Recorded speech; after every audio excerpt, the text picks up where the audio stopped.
Finally, I'm here making this video.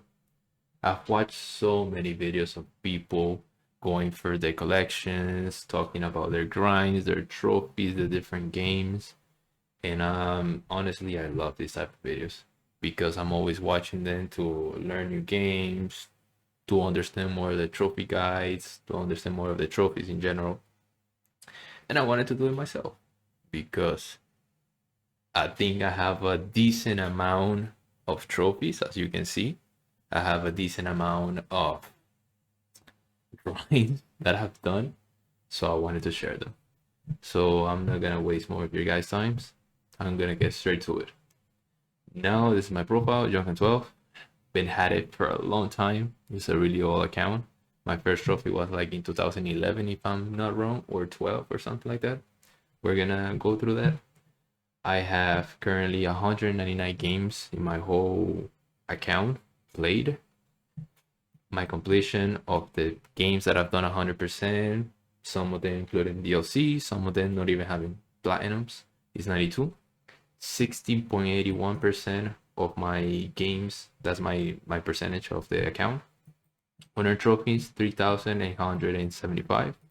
Then 1.21 trophies per day, 223 views, 92k in the world rank, and 23k in the country rank. Honestly, that's fine. I had a goal that I wanted to get to top 100k just for the sake of it, and I've done it, so I'm cool with that. Maybe going for 90k, 80k, I don't know. My description right now is clean the online trophies because that's literally my goal right now, and that's it. I've loaded all the trophies already. I'm gonna go in the order of when I got them because I don't like people when they put in alphabetical order. I think that loses the difference between accounts because what matters is the fact that see and you know in the back where you was and where you got your trophies at. I think that's what really matters and what you got next and what you got next, what you got next, not the collection by itself, which is also important, but I think it's more important the order in which you got your collection. Okay, 110 platinums, 497 gold, 1,237 silvers, and 3,910 bronze. I don't care about that. I care about going for 100 platinums. I actually wanted to record this video when I had 100, but I I grinded and other stuff, so now we're here. That's what matters. So I'm gonna go to the bottom, no cheating, and we're gonna start off. Sackboy Prehistoric Moves. That's a game from the PlayStation Moves that I have them back then. I played this in December 2011, but that's not the first game I played. And I don't remember anything about this game. I just remember it's Sackboy and you have to use the PlayStation Move. I bought it. I bought a PS3 and I bought a PlayStation Move to get these trophies. So this one's gonna get done in the future. And it's also ultra rare, so it's a juicy ultra rare. Sport Champions. Another PlayStation Move game that is about sport champions like the Wii Sports, but for PlayStation. Good. I don't remember much. I know I have an ultra rare trophy of this one. And I'm just gonna come here to show you guys. I have this trophy, but I don't even think I got this trophy because I have many cousins just playing with my PlayStation 3 and stuff. So probably one of them got it because I don't remember much. Little Big Planet 2. This one hurts. This one hurts because Little Big Planet for me is huge. It's huge. I enjoy the game. It's not like my favorite game ever. We're gonna get to that, but it's one of my favorite games. I really do enjoy it, and I wish I could get the trilogy of the Platinums, but it's unobtainable. I never played the first one though, but I would love them to do a remaster of the first one, second one, and the third. Maybe not the third as much, but might as well because now it's unobtainable too. And they can, so you can actually get for the Platinums. But at the same time, it doesn't make as much sense because you don't have the create stuff, which I never used. I don't think I even played a game, a level of people that made the level. Now going to the next one, Motorstone Apocalypse. I don't remember much of the game. I would like to get the platinum honestly because I like some racing, like some arcade stuff. Not my favorite genre, but I do enjoy it, and I would like to go in for that. Now it's a big one. Heavy freaking rain. People, they don't like this game, some they do, but for me it's a game changer. I remember getting this on the Christmas of like 2011, if I'm not mistaken, and I got this game, Red Dead Redemption 1, Uncharted 3, and I just played those games. I remember I woke up like at 7 a.m. Then I went to sleep at 8, and then I woke up the next day 7 a.m., go to sleep 8, and during all that time I was just playing those three games, in the order that I wanted to. Maybe play 1 hour of this one, then I jumped to the other one. It was amazing. I remember that like it was yesterday, but it's been a long time since then. I love the story of this game. I love the fact that you don't have much gameplay. It's more of the choices that you picked up. I really do enjoy these games. Lego Harry Potter years 5 to 7. I was addicted. First of all, I am a big Harry Potter fan, and I was addicted to 1 through 4. And I'm gonna give a random story here. I remember I had a PSP, and I wanted to play because I watched videos of Lego Harry Potter years 1 through 4, and I got it for PSP, and I was super hyped. I finally have it. Bam, bam, bam. Then I played it, and it's entirely a different game. It's entirely a different game. And I was like, what the hell is this cheap ass game, bruh? I've watched so many videos of this game. Why is it different? Back then, I didn't know there was difference between, PSP and a PS3. So I never got 1 through 4 on PS3, but I got it on Wii. So I played it there, and I was really happy about that. Then I got 5 through 7. I didn't enjoy it as much, but we're gonna get to this later on. Then FIFA Street, I grew up playing soccer, so I'm not good at all. I never was good at soccer, but it was around me, so I played FIFA 12, then Assassin's Creed Brotherhood. I remember one guy from my class back then borrowed me this game. I played it a little bit. I I remember I was captivated by the fact that it wasn't just like the main character. It was the brotherhood. You can control other people. So it was like, wow, that's tough. But I never played as much, and now it's unobtainable sadly. I would have gone for that. We're gonna talk about Assassin's Creed. Trust me, it's all good. Then the next game, now I'm just gonna be talking about the one on top because I don't want to spoil for you guys a list. Naruto Shippuden Ultimate Ninja Story Generations. I literally don't remember anything about this game. Nothing. Nothing. I was a huge Naruto fan. I watched the whole series, especially Shippuden. Top. I don't like the kid as much, to be honest. And I don't remember anything on this game. I played many Narutos. I played many Narutos back then, so honestly, for me, they're all mixed up. But well, besides the big ones that we're gonna get to, I'm sorry, I'm saying a lot we're gonna get to, but we're getting into good stuff later on. Then this game, I don't remember much. I'm just gonna move on. And I bought it. So I'm gonna I'm gonna platinum it eventually, but it's offline, so it's not a priority. Dragon Ball Z Budokai HD Collections. Now, I don't remember much of this game. I don't remember I even had this game. I don't remember playing it as much. But I was a Wii guy. Before PS3, I was Wii. I was Nintendo, I had GameCube, then Wii, and then finally I jumped to PS3, and then it changed. The whole thing changed. But I bought this game. I don't even remember this game, but now I know it has Budokai Tenkaichi 3. And bro, I play so much Budokai Tenkaichi 3. So much. I grew up with that game. I still remember the beginning when you play it. It said, Dragon Ball Z, Budokai Tenkaichi 3. I didn't know English back then, but I still remember that, and I got it encrusted in my mind.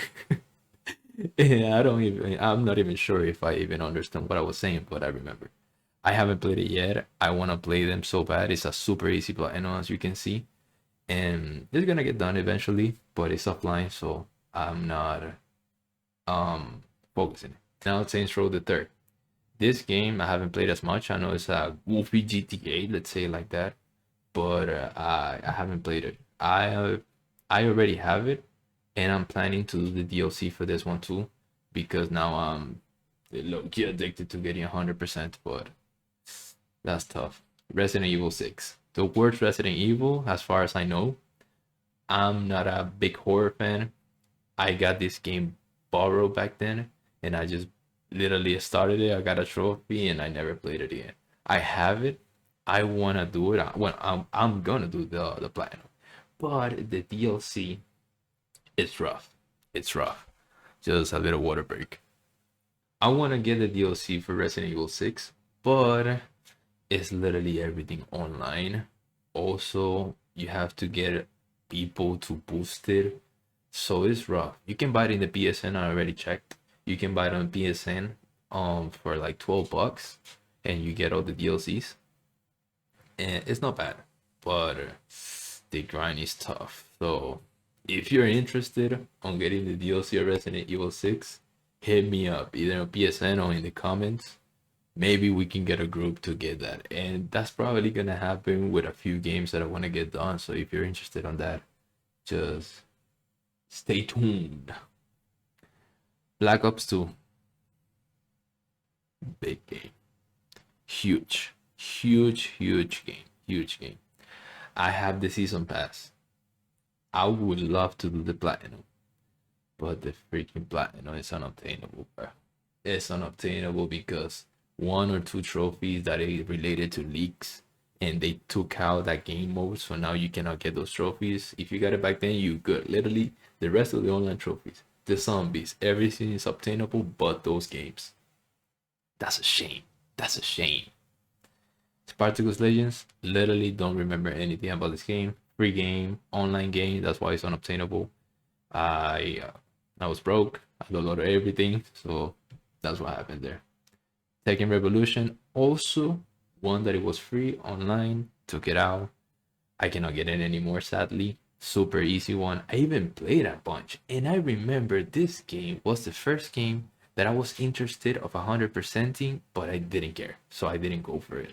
But I remember playing it, enjoying it, and I see trophies popping. Bam, bam, bam. I was like, oh, that's interesting. Then I went to the trophy list and I saw that it was big enough. I was like, oh, that would be nice to get 100%. But I didn't look up a guy. I didn't know I was 15 years old. So, yeah, 15 years old. Resogon. Also a game that I don't even know why I have it. I probably got it for free or something, or I don't know. But I'm gonna get the platinum. However, this game is annoying because the DLC you need co-op help, and I think one of the DLC trophies is hard. So I'm really not into this type of games either. So I'm just gonna get it done to clean up the profile. And by the way,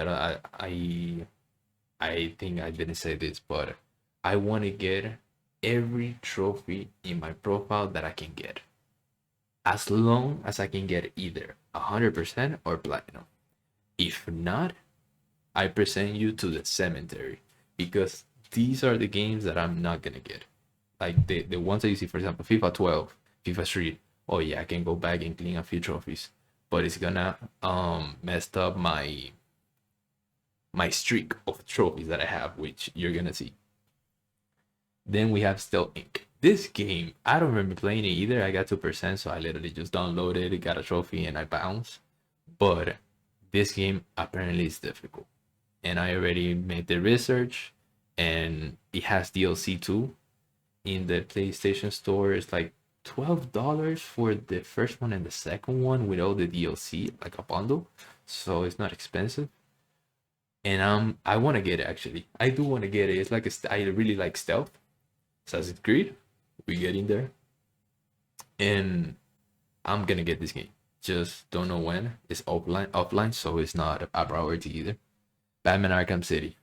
I'm itching to play this game because I've heard good stuff about this game. I haven't played a Batman game, but I'm really hyped to play this. Even I got all the DLC. I have everything. I'm gonna do 100% of this game, and I know it's hard. The game itself, I don't think it's that hard, but I know the DLC is difficult because you have to do some challenges, I believe. So That one's gonna get done. That was gonna be fun.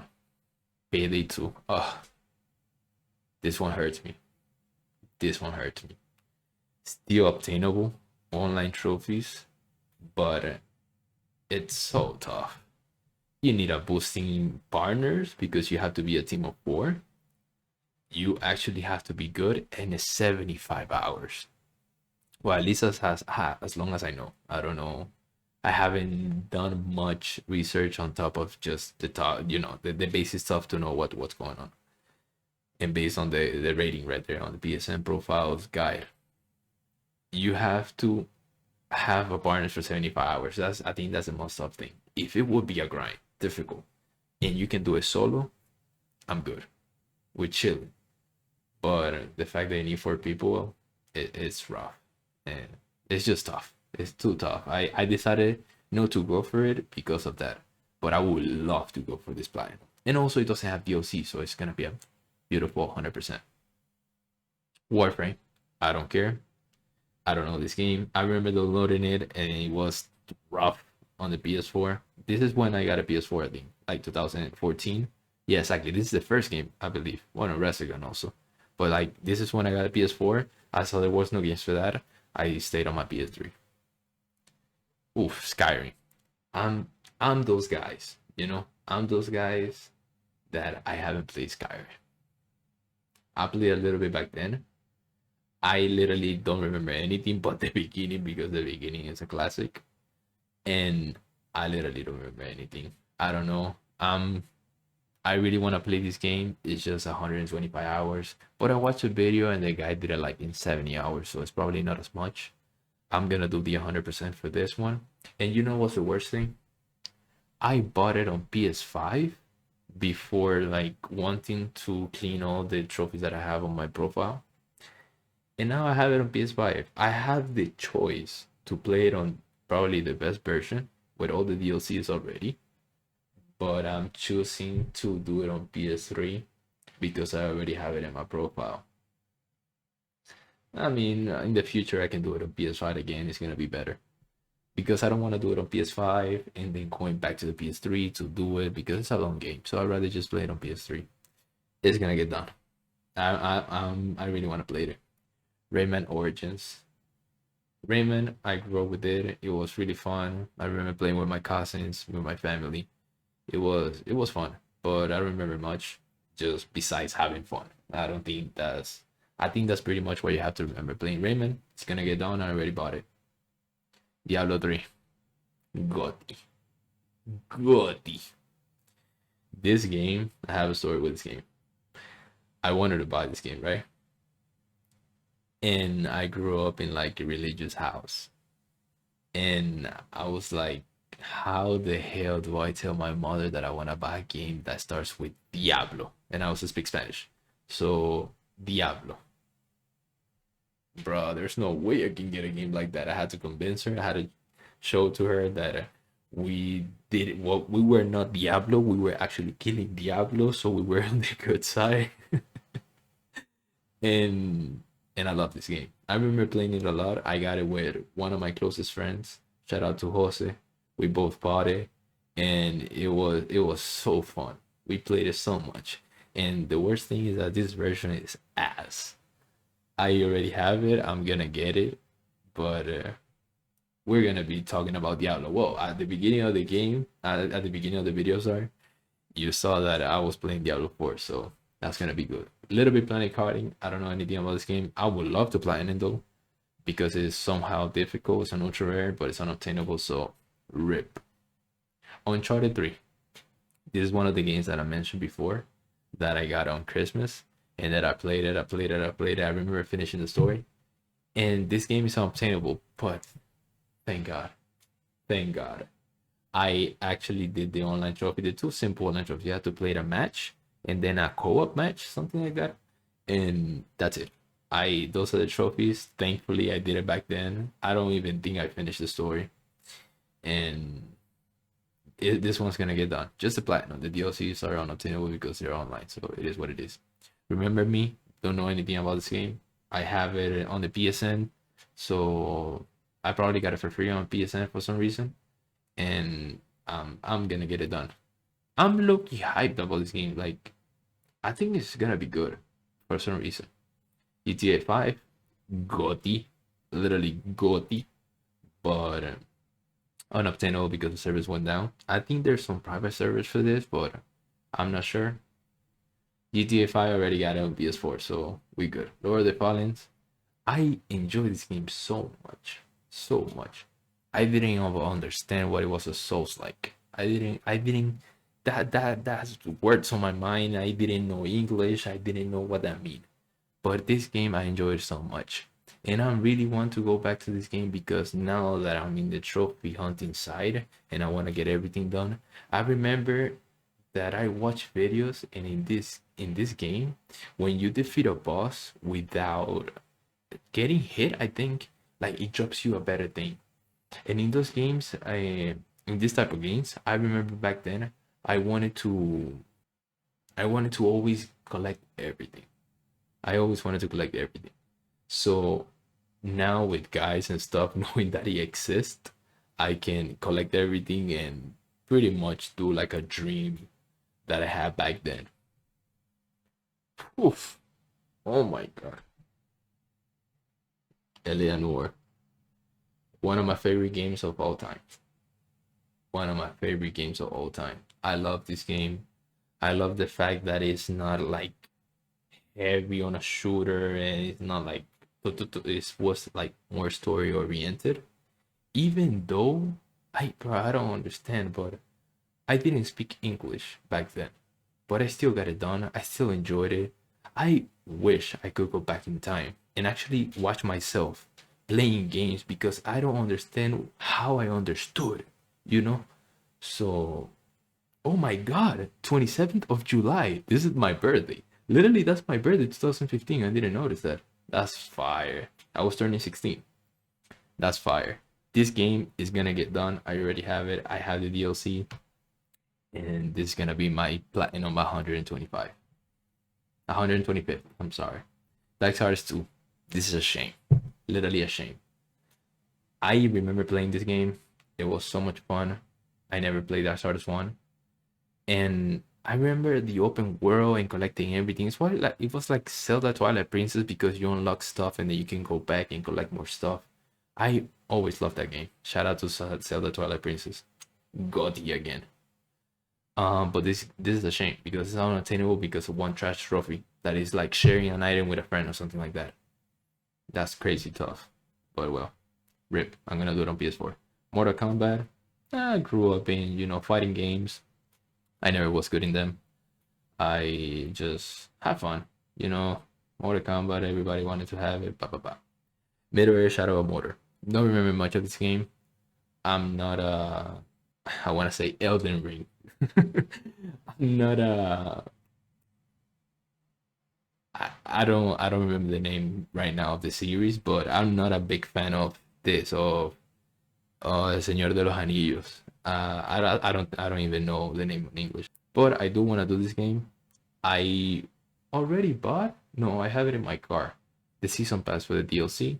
I know this game is easy, but I know the DLC is kind of rough for some reason. I don't know, but it's offline, so I'm gonna get it done. It's not hard, bro. Like 6, 7 out of 10. That's just a little bit challenging, but nothing too crazy. Okay, next up we have Trying to Complete Story, another free game that I got. I don't remember anything about this game. I got it for free on PSN probably for some reason, and I just played it. I think it's a game of fighting in turns, but I'm not big into these games at all. I do want to play Persona 5, Persona 4. Um, what's the game? What's the name of the last one? Rifantasio something. Those games they're gonna get played, and I'm willing to try those. Road Not Taken. Don't know anything about this game. Another free game. Injustice. I wish I could go back and not play this game, bro, because it's one that I can do, but I'm not into big fighting games. Also, it's a super ultra rare game, so I wish I could do it also for that reason. But it's too tough. It's time consuming, and I'm not into fighting games, so maybe in the future it's gonna get done, but probably it's just gonna stay here in the cemetery, bro. coming back to Broforce, it's a game that I don't know much is gonna get done. I think it's 2D, so it's not as long. It might be a little bit challenging, but it's not as long, so it's whatever. Enter the Gungeon. I don't know anything about this game, but I'm a huge fan of Binding of Isaac. So I played it because my friend Ali, you're gonna hear a lot about Ali, so I'm just gonna say his name, Ali. And he he asked me to try it or something like that, and I just played it. I did it. I was not big into it, and whatever. But it's gonna get done. Also, the DLC is gonna get done. And if by any chance you know if the DLC is free, included in the game, can you please let me know? Because I was looking for information and I don't know. So I think it's actually included in the game. Assassin's Creed Syndicate, first platinum, 2016, 2 weeks. This game is big because it's my first platinum. I don't remember much about this game. Now is when the conversation is gonna get good because now we're gonna be talking about platinums and actually playing that I've played and things that I have a lot of experience with. I don't remember as much of this game, but I do remember that trophy that you have to go with a car and destroying objects just for the sake of that trophy. That might be one of the rarest trophy in this game for sure. And I remember it's the last trophy I did. I was just literally talking with my friend through the party, and we were both of us. This was also my best friend's Ale platinum, first platinum, and we were just grinding the trophies. And I think he got it first, and then I got it. I have the DLC bought for this game. It's gonna get done, just not in a hurry. God of War 3. I don't remember anything about this game, but the beginning that we are so we're giant. That's amazing. This game is gonna get done, but I want to first play the first one, second one, and the third. So this one. NBA 2K17, the prelude. I'm gonna ignore this one. It's like a demo of NBA, unobtainable sadly. Mafia 3. This one is a big mess. That's a big mess right there. Many reasons. First, I bought this game with Ali. I think we went 50-50 on the game. And we were kids. We didn't have much money. I think it was 25 and 25.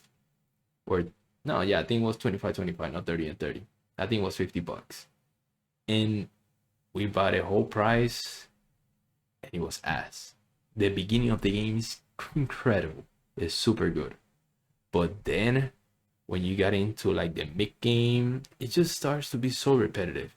I want to play it again. I want to get the platinum. I want to get the DLC. But no, the fucking game is trash. It's so buggy. It's buggy. I've seen that you had to play the whole game without stopping, without turning off your console. So you have to leave it on and just play it and finish the game and pray at the end that you can actually get the trophies because they're not guaranteed to pop. That's crazy. That's crazy. That's ass. Straight up ass. But it's gonna get done. I have two choices. I've read that you have to go to a different patch, an older patch, that it doesn't crash. And I have a PS5, the fat one, but without a disk drive. So I have my PS4. I'm probably gonna have to buy a physical copy, get my PS4 out of the PS5 box just to play this game because of that. And I do love Mafia. We're gonna see that. But this game is just disappointing, man. It's disappointing the fact that it changed so much from the first one, the second one.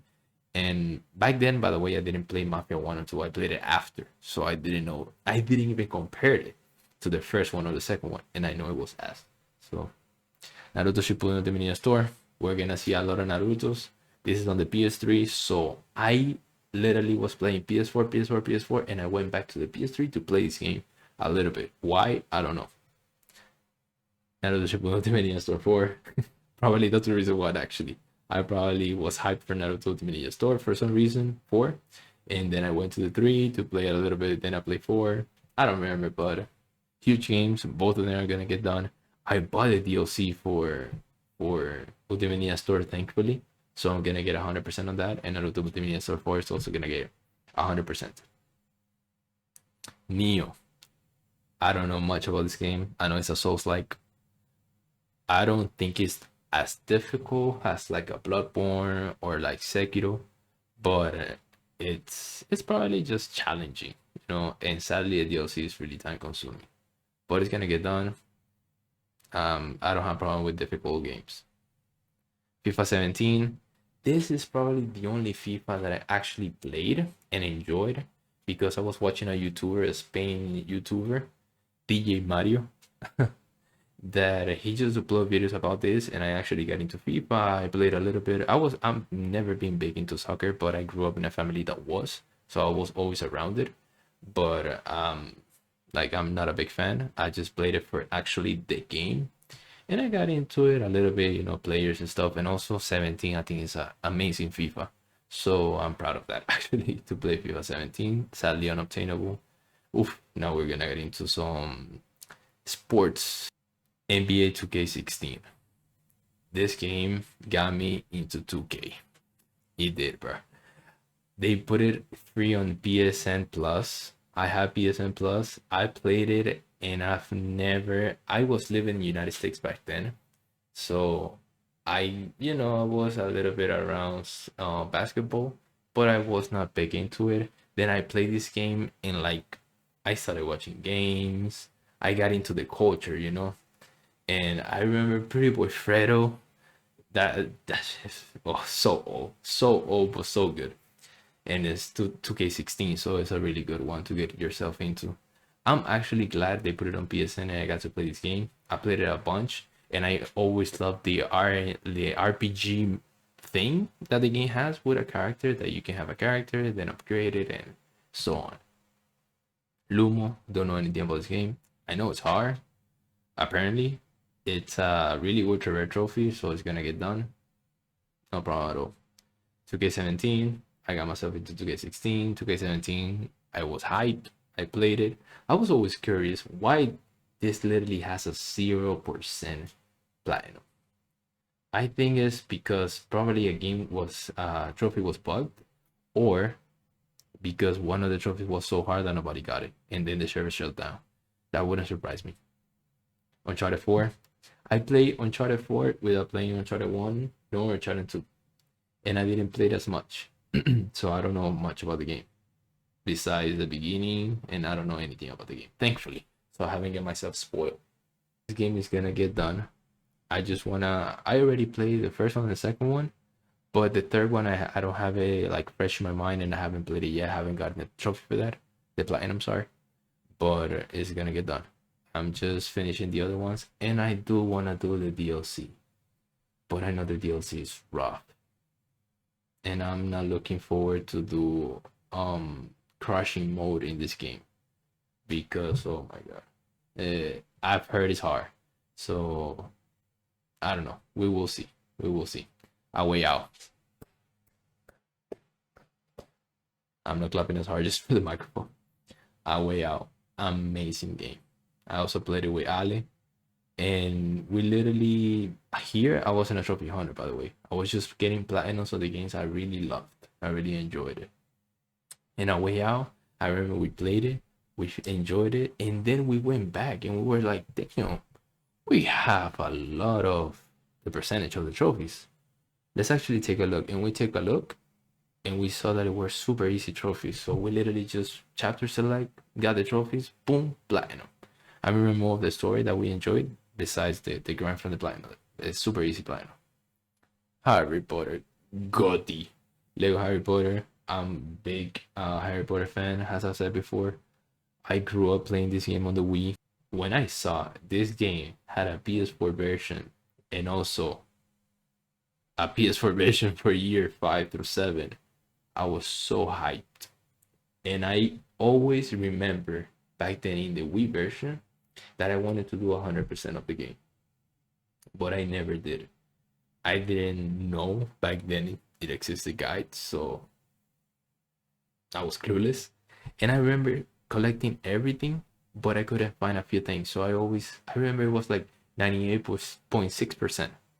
And I was like always bothered by the fact that I didn't complete that game. And then when I saw that it released on the PS4, well, it didn't release, it was like a long time ago released. But when I noticed it existed, I was like, holy shit. And I I literally just went for the 100% on both games back to back, and I had a blast. I had a blast. And I remember struggling with years 1 through 4 because I cleaned the whole collectibles without a guy, just like thinking, okay, I've cleared this zone, I've cleared this zone of Hogwarts, I've cleared this zone of Hogwarts.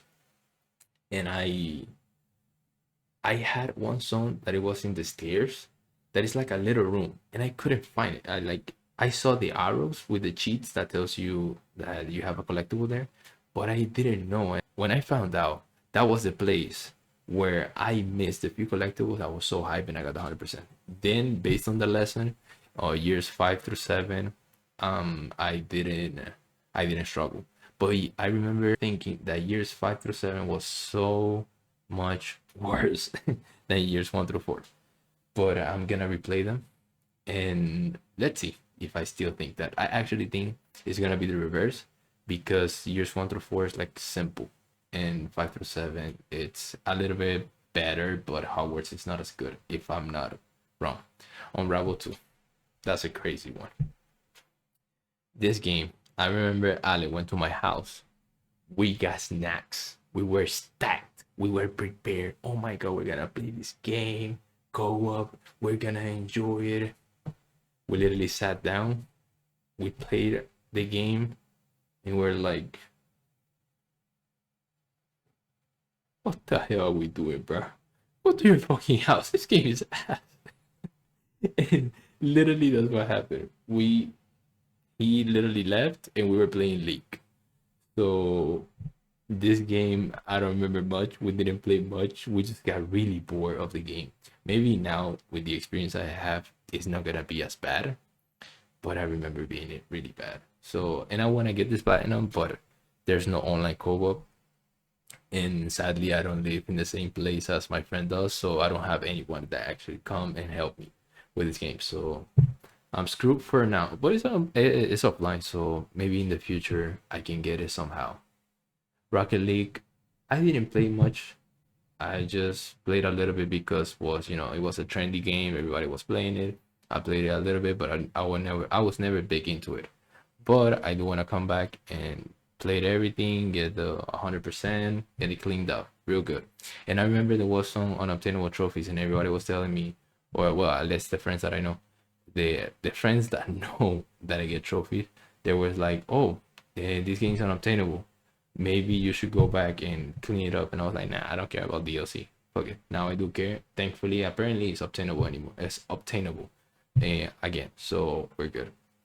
Another demo, 2K19, same deal. I was huge into it, but this is the last one I played. 2018. Rayman Legends. As I said before, I really enjoyed Rayman Origins, so I played this game, but I didn't play this game as much.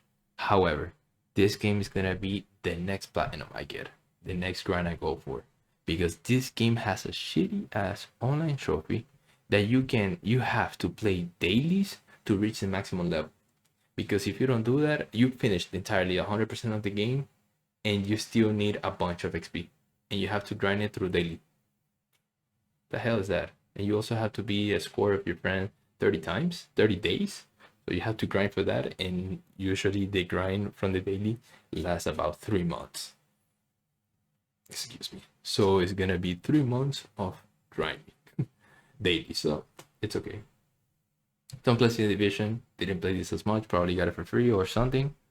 And yeah, I'm gonna get it done. I do want to get the 100% of this game, but I don't know. The Elder Scrolls Online. Also, played this game because I was really into RuneScape, and I was like, damn, an MMO that it was online on the PS3, the PS4. That's crazy. Let me try. Also Skyrim. I always wanted to play Skyrim, and I played it. I didn't like it. I was like super lost, and I just dropped it. This is another game I wish I didn't play to not have it in my account. And I know it's super hard, super time consuming. People gatekeep the trophy, apparently the platinum, because you have to be in a scoreboard, I believe, like super high, so it's not worth it. Menomeda, incredible game. I've watched so many reviews of people shitting on this game, and I don't understand why. Probably it's because I really had a good time with my friend. We were playing it online. It was different. It was like a fresh take. Really a beware in scary games. I get scared so easy, man. I'm working. I'm working on that, and I'm gonna explain something. But this game I enjoyed so much. I was so scared. It had many things, and also the twist at the end for me was perfect because I love. I'm not gonna spoil anything, by the way. I love games that give you an explanation of why things are going on. I don't like horror stuff that is just because of it. No, I really love this game, and it's the first one I got of scary games, and I'm gonna get the platinum of that, and I already have the online trophy, so we chilling. The Crew 2. This game, I remember we wanted to like play a cars game, and we watched this one. It seems cool, and we just played it. So it was fine. I don't remember much. I know it's only online trophies because you have to be connected to the server, I believe. So I have to get back to it and get it done. But for now, I'm cool. I do want to come back to it and get it done. Now, bathroom break. So NBA 2K20. So this is the last one I played actually. Yeah, 2019. Okay, yeah, that makes sense. I was confused because I last played it in 2019. So this is the last one I played.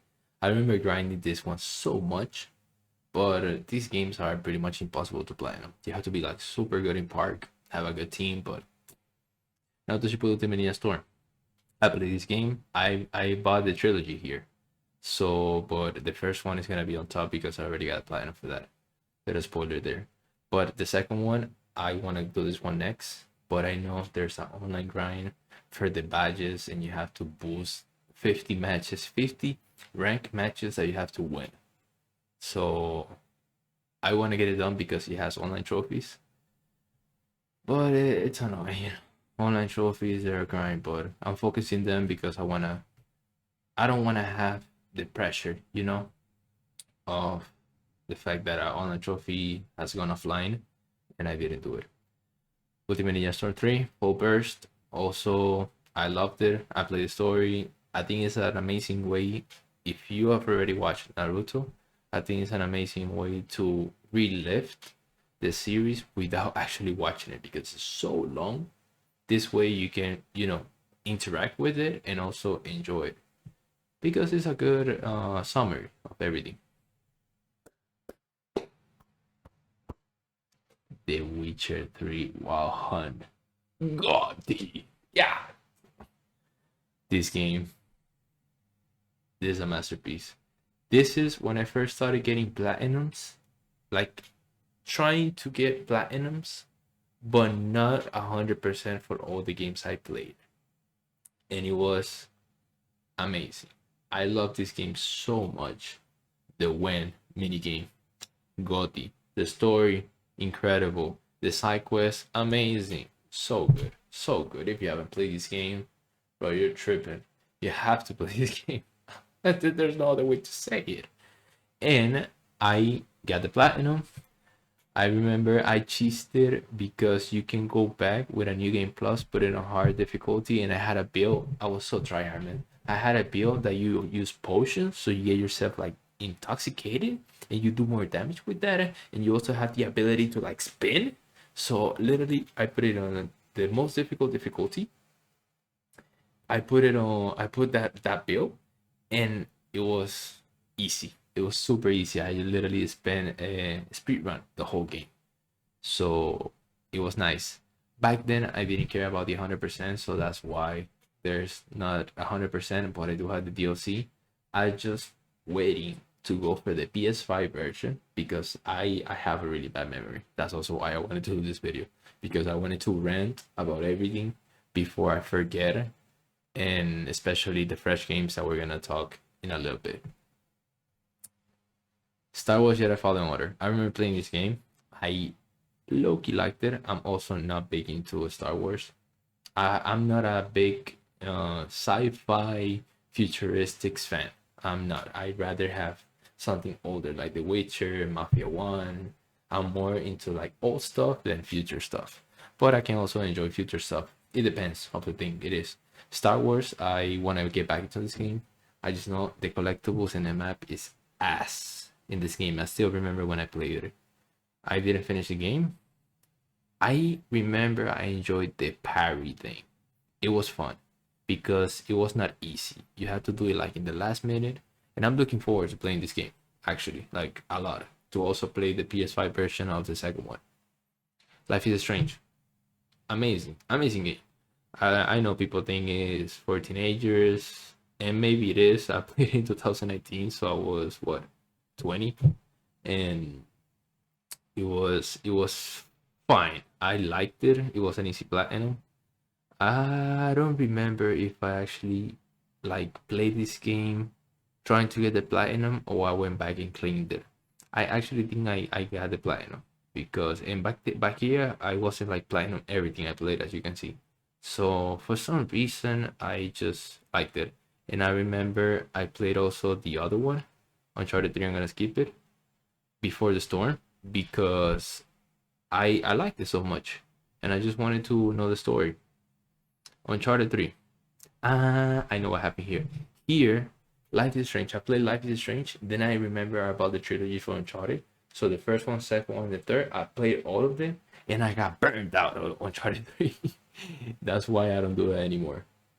Uncharted 3 burned me the hell out because I wanted to play the trilogy, but once I got to 3, I was like, it's enough. And I didn't go back to it because I already played back then. I remember tiny bit of the third one, so I'm looking forward to go back then, but I'm not looking forward to the brutal mode. I actually hope in this one you can cheat because I don't wanna. I would like to do the cheats from the brutal mode because I think crushing is already challenging enough. You know, it's not super challenging, but it's challenging, so it's fine. Don't start together. Love this game. I played it on PC with a bunch of friends, and I just had a blast with this game. I'm super tryhard in this game. I know a few stuff, but it has online trophies, so I have to get it done. But I'm not into the fact that when you play it on Steam, you have many mods that you can add as a quality of life thing, but on the PS4 version you can't. So it's not as good. But it's gonna be fine. I'm gonna get it done. And I'm thinking if I should use, because at 3 out of 10, because you can set up a world that is super easy. But if you do a hard one, and if you do a regular one, probably it's more challenging. So that might be more fun. We'll see. I don't know yet, but I do want to get the online trophy soon. Day by Daylight. Love this game too, but sadly this is not getting done. This platinum is not getting done. First, a whole lot of time, 30 FPS, and the skill checkpoints, they are so smooth on PC when you have 60 frames. So smooth. The difference is insane. I remember I played it here first, and I played it for fun. I watched videos. Till this day I still watch videos of this game. For me it's so fun. Such a video to eat. Oof, incredible. 15-minute video, incredible. But this game has different trophy lists. I'm actually gonna show you this out of hand, straight up out of hand. You have trophy list, this one, the one that I have here with all this DLC, right? Then you have trophy list set 2 with all DLC, and then trophy list set 3. Bruh. And if you open the game as much as I know, you had to make a 3 because the 2 was already run out. And the PS5 version has all of the trophies, but that's crazy. I don't wanna play this game. I would like to go for the platinum. And if I grind it enough, I know I can get it done because I know a lot about this game. And like the strategies and looping people, looping the killer and stuff.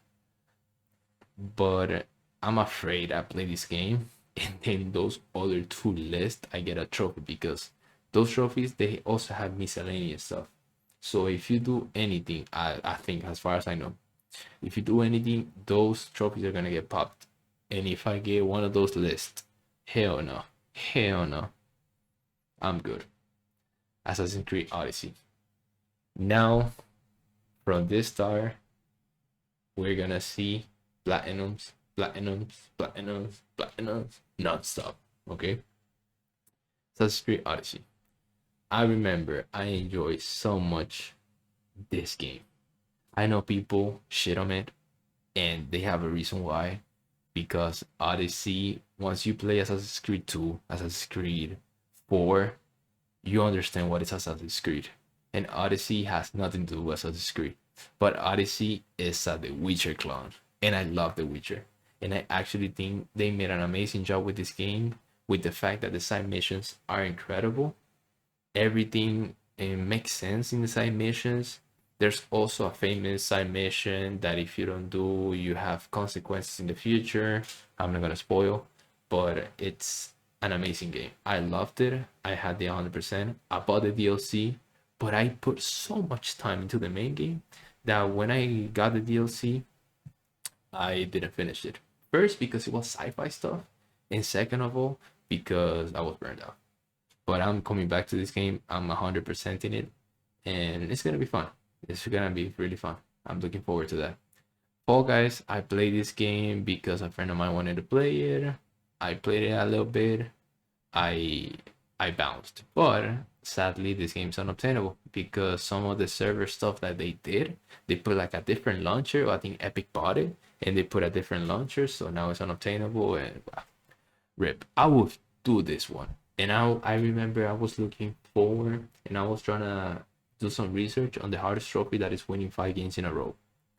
Now apparently that's super easy because they're different game modes and you have to you can play a different game mode and it's easier to win 5 in a row. So you can do it legit, but you don't have to play the main game mode. At least that's how I'm gonna call it, main game mode, which is like the obstacles and stuff, and there's only one winner. Sadly unobtainable, but Genshin Impact. This game, it almost gets me into ludopathy. Is it the word? Hold on a second. Ah, gambling addiction. Ludopathy. Gambling addiction. Because you have the fucking wishes of this game. Ay ay ay. Me and Ale, we suffer because we really wanted to put some money into this game just to get the best characters. Thankfully, I got an amazing team. I remember having the guy with a sword that he has like electric power. Then I got Venti, the one with the wind, and back then he was super good. And I love this game, actually. I love this game. If this game would have platinum, as the PS5 version does, I would go for the platinum of this game. For sure. Because I loved it. And I would not go for the 100% though. Because till this day, I remember recently they put a DLC. So they're putting trophies and trophies and trophies and trophies on the game. And I'm not sure if you had to put some money into it to get the DLC trophies because of the wishes. I know they're released for free, but I don't know if there are some related character related trophies. I wish not, but it wouldn't surprise me. But that game is dirty. It's a really good game, but it's dirty. Don't play it, bro. Dark Pictures, Little Hope. So this is the second game of the Dark Picture series, and this one was trash. No, this one was ass. We did not enjoy this game. I played it with Alan, my friend, and the ending of this game, man. That's a really cheap ass ending, man. I'm not gonna say anymore. We enjoyed the scary, how scary it was. We were high because we enjoyed the last one, but this game was cheap. Origins. I enjoyed so much Odyssey that I wanted to 100% everything, and I remember damn, Origins is just the same gameplay. So let me go back to Origins, and I 100%ed everything. I already played it before Odyssey, but I went back to 100% it, and it was so much fun. However, hot take. I enjoy more Odyssey. Hold on a sec. Let me explain myself. Back here, I was really into decision games and the fact that you can interact with the character says. Why? Because I played The Witcher. So I think that's why also I played Life is Strange. And then Odyssey was like a The Witcher clone. And I was like, my god, this RPG stuff is so good. And then I got to Origins, and back then I didn't have the knowledge of just enjoying a story. I wanted to be part of it. So I didn't enjoy it as much. But now, probably with the context of the knowledge that I have now, probably I do enjoy it more because I know the story and everything. But for me, I remember better stuff from Odyssey. Valhalla. You're seeing the Assassin's Creed, man. They're here. They're here. Valhalla. I wasn't a trophy hunter back here. I just wanted to get all the platinums from these games. I think, yeah, I play Valhalla. And Valhalla is, I was so hyped for Valhalla because I wanted to be just an Odyssey clone. I love so much Odyssey that I remember, I don't know if I pre-ordered, but I bought it blind. I'm still booty hurt. This game was such a disappointment for me. Such a disappointment. I finished it in 1 year. I just remember I finished it in 1 year because I played it. I played a little bit. I was so disappointed of this game. And then I dropped it.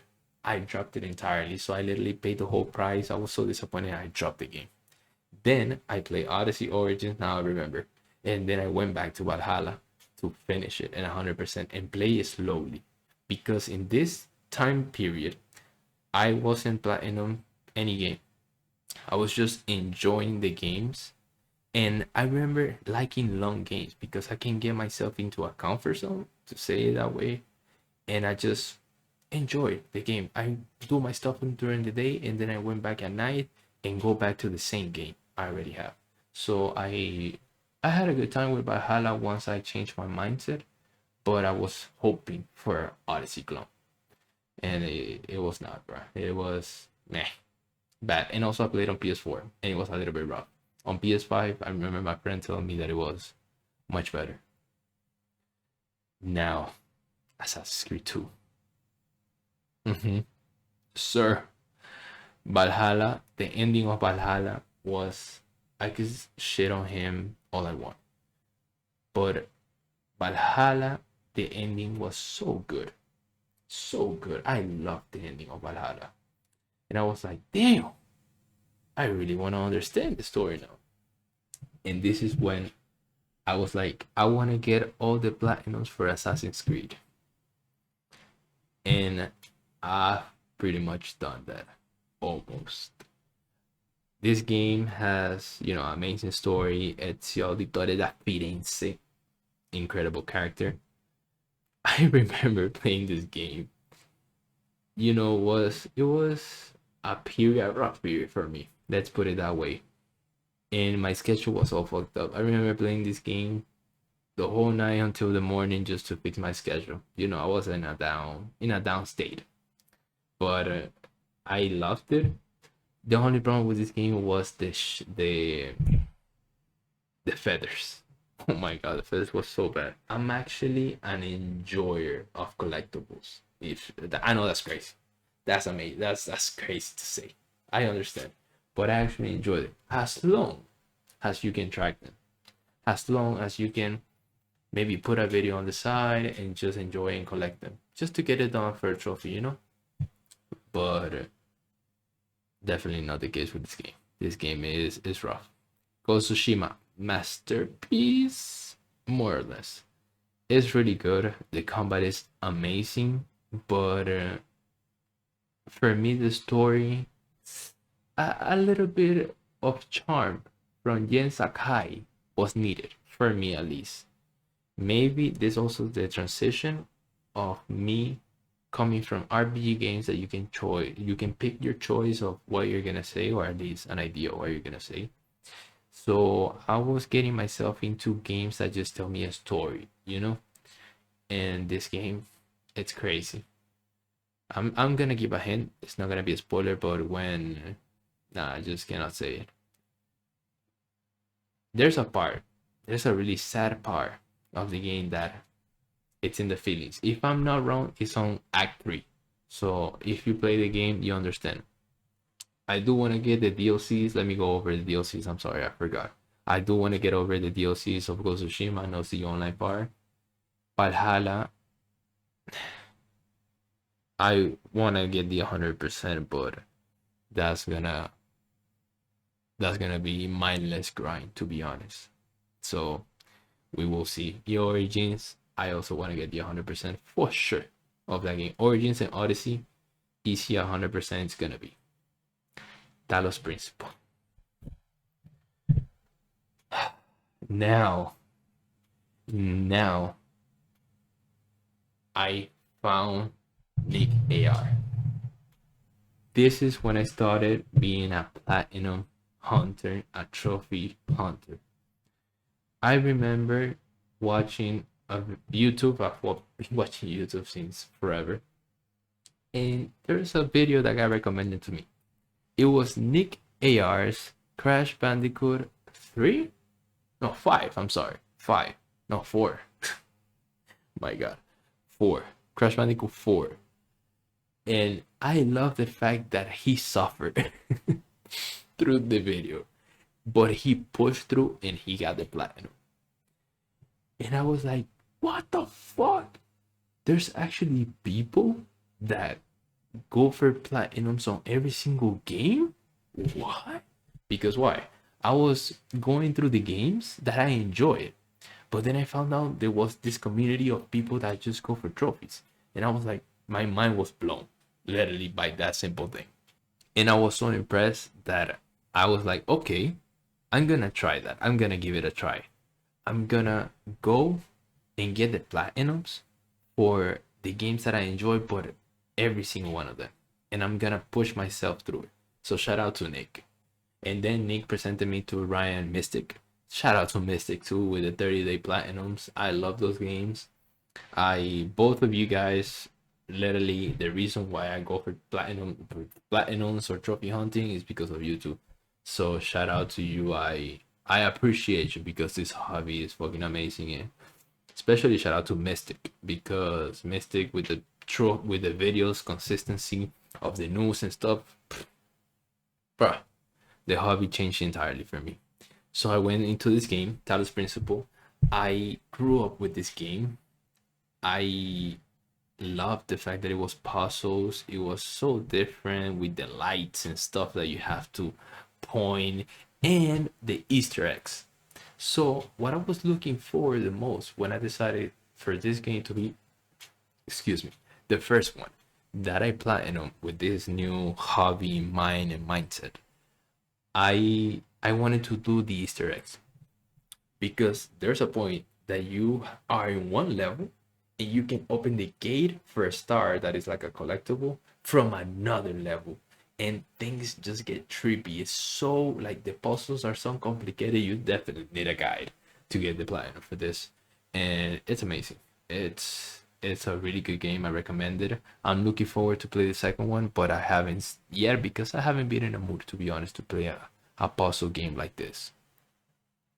Detroit Become Human. Again, a game that I played back then. I went back, as you can see on the timestamp, 4 years, 4 months to get done the platinum. I went back. I remember I played this game once, twice, and I never finished it because it was so long and I got distracted and I just dropped it. And I was like, you know what? I'm coming back to this game and I'm gonna get it done this time. And I did. This game showed me how hard it is to play another playthrough of unskippable cutscenes into just dialogue games. Even though I pushed through, I got it done, but it's rough. I remember suffering a little bit with this game and be like, oh my god, I just wanted to get done because it's just mindless grind. But I was a noob, so, but I got it done. I've heard many people not wanting to get the platinum for this game. And if you don't know anything about this game, it's like a choice games that you just have to watch things. You have to pick choice. You're a detective. There's robots. Amazing game, to be honest. I do love me these games from, I don't know what's the creator, but I think it is the people that do these games. Heavy Rain, Detroit Become Human. I love these games and I want to play a other game of Souls things. I don't remember the name right now. but I want to play those games. Red Dead Redemption 2. That's a tough one. So we have here the best game created yet. This is my favorite game of all time. Red Dead Redemption 1 was so impactful for me. And playing Red Dead Redemption 2 was amazing. But the grind was tough too. The gambling challenges that you have to do, tough. It's literally RNG. You have nothing to do. You just have to pray and go and go and go. Talking about the blackjack one, because the other ones, there's some skill involved. You know what I'm talking about, Ali. And this game is perfect. It's perfect. I'm still impressed how good it looks, even though it's PS4. I think Rockstar literally pushed the maximum to the PS4, and I never had a PS5, a PS4 Pro. I had the base PS4, and this game still, wow, gaudy. I just remember something. The fact that this game lost Game of the Year for God of War 1, I'm never, ever, ever gonna forgive that, man. This game is literally one of the best games created, and it lost to God of War 1. God of War 2018, actually. Let me say it like that. But I've blind on God of War 2018. Here it is, actually. What the hell? I didn't know it was back to back. This game, it's good. Sadly for me, it's not the greatest game ever. And definitely not best. Not better than the game below it. Definitely not. However, I didn't play God of War 1, 2, or 3 back then. As you can see, the third one, I played it just a little bit. I didn't understand the story from Kratos. So now, with a little bit more of a background, I can understand why people were so hyped for the return of this game, the fact that it was so different. But objectively, from a person that didn't play it once before and I had no emotion attached to the game, it was not as good as Red Dead Redemption 2. And it wasn't as good. And also I discovered with this game, I'm sick of motion blur. If I have a motion blur option, I'm taking it all out because I get dizzy so easily. And that's something that really made me suffer with this game because I couldn't play it for a long amount of time. I played it and I had like a minor headache here. I was like, bro, I'm tripping. What the hell is that? And yeah, it was motion blur. I think there was an option to lower the motion blur in this game, but definitely not take it all off. So yeah, it was good. I liked it, but I enjoyed it. And also I remember my friend being behind me. You have to play this game. You have to play this game. How is it possible that you haven't played this game? Well, by the way, I started going for trophies, as you can see, on November 2022. And now we are on November 2000. Now that I think, what the hell? Now that I think about it, November 2024. So it's been 2 years, pretty much. Wow, that's crazy. Okay, Stardew Valley. Another amazing game that I loved. Little story time in this one. When it got released on Steam, this game did not existed for iOS, for Macintosh. And I had a Mac back then, which I do not recommend.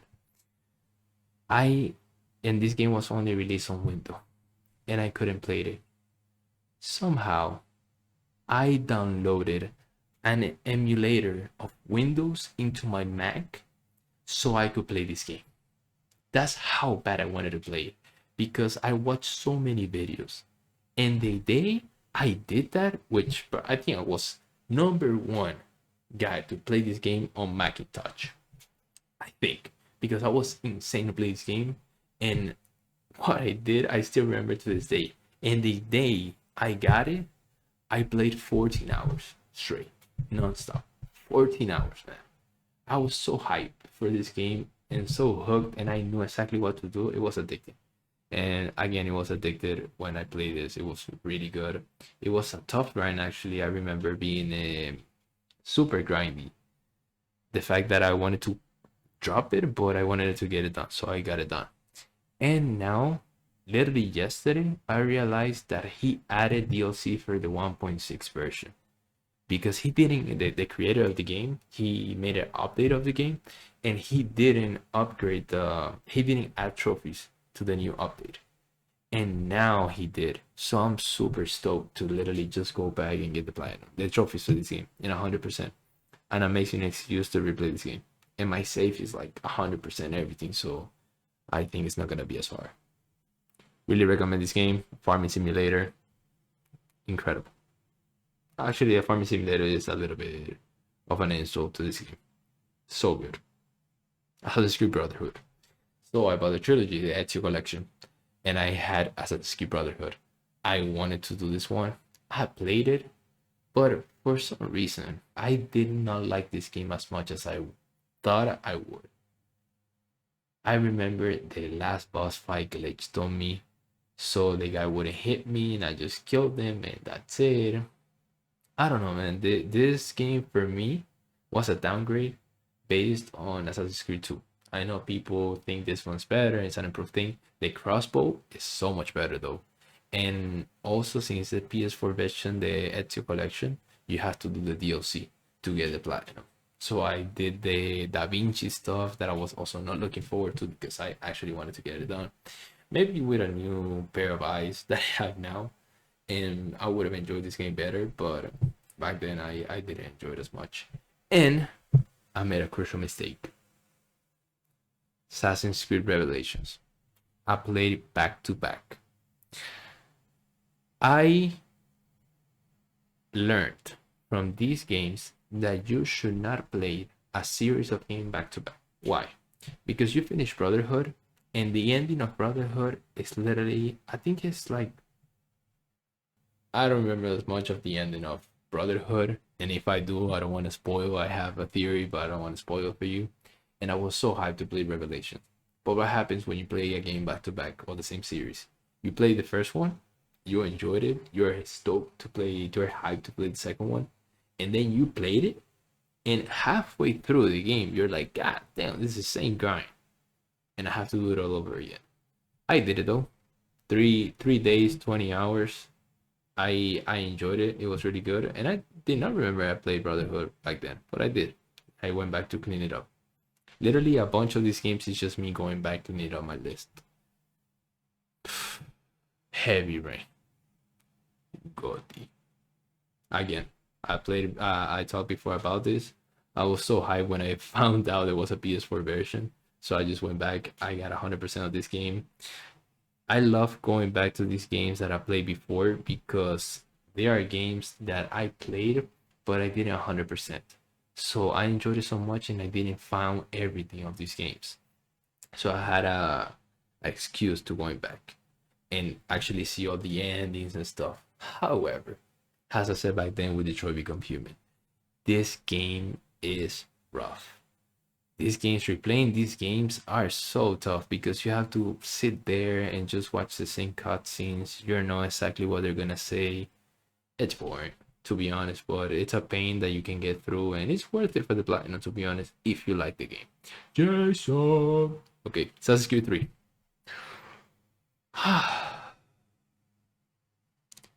My most hated game. Straight up. Straight up, man. My most hated game.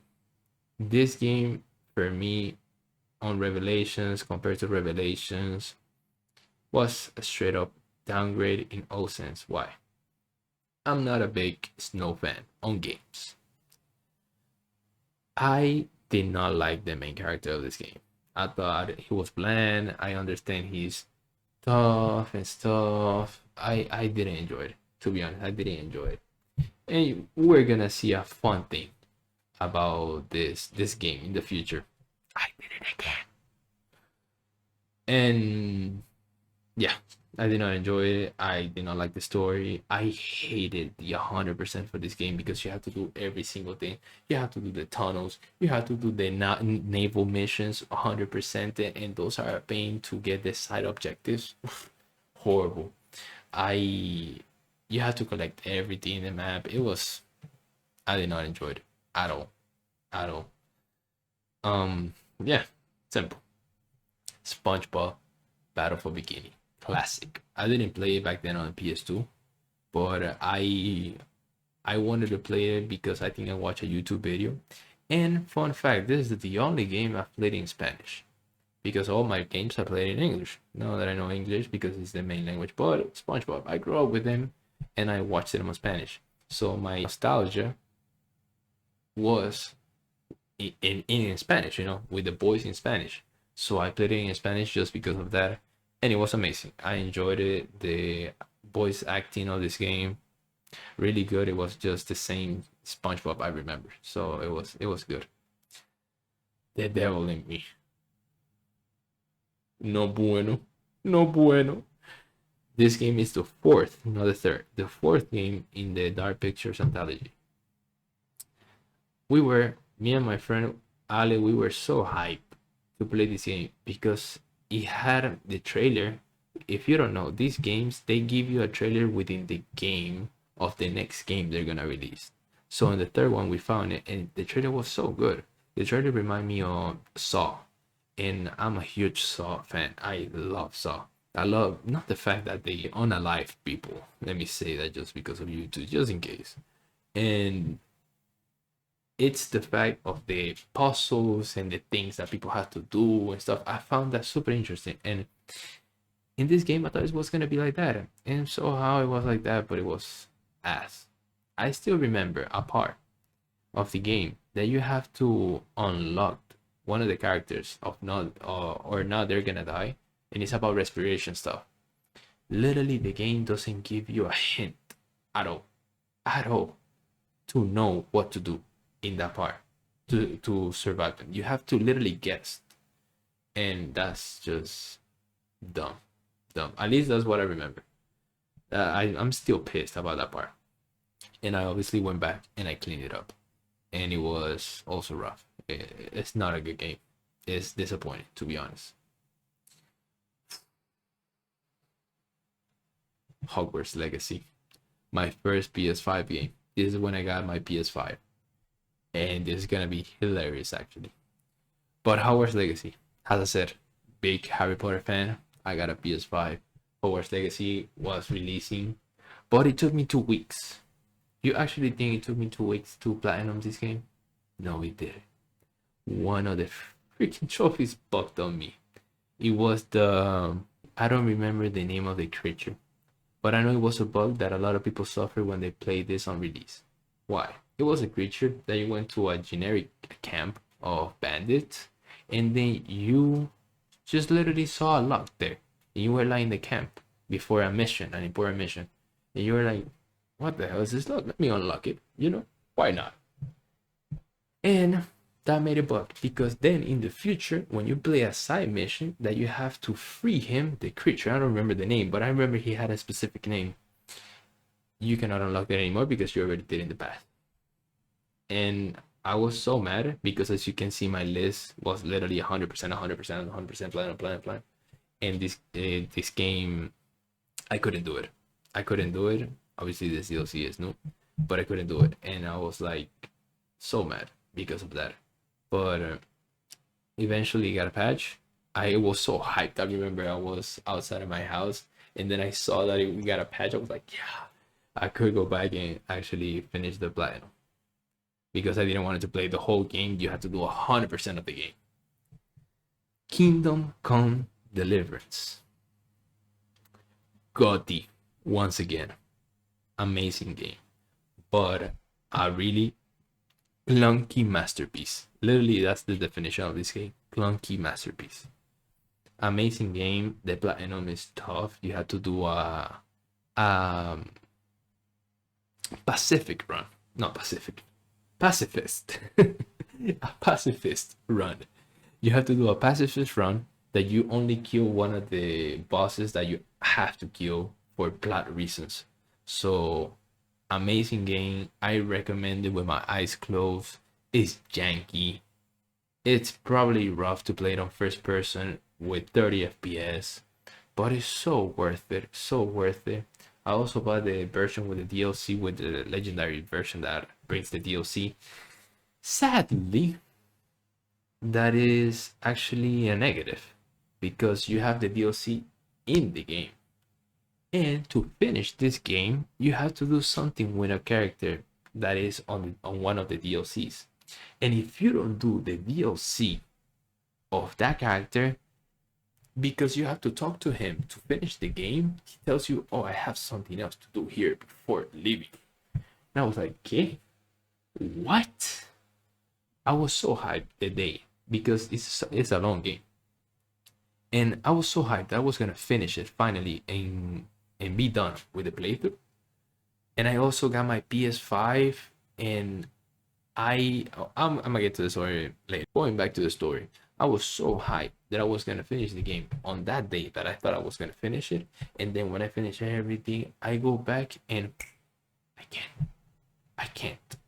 Literally, the NPC was telling me, and I had to play the whole DLC, and then I could finish the game. You know what's the worst? The DLC is not even that bad. It's actually really decent. But the fact that I wanted to be done with the game and I didn't care of DLC trophies back then, I just want to be done with it.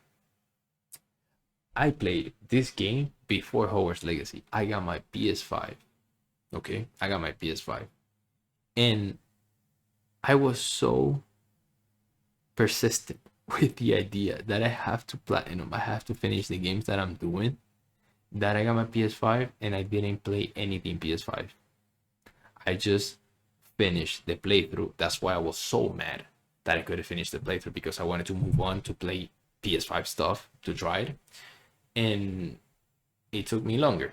So that's why I love this game though. I'm super excited for the second one. I cannot wait, but I'm praying it's not buggy, that it's actually clean.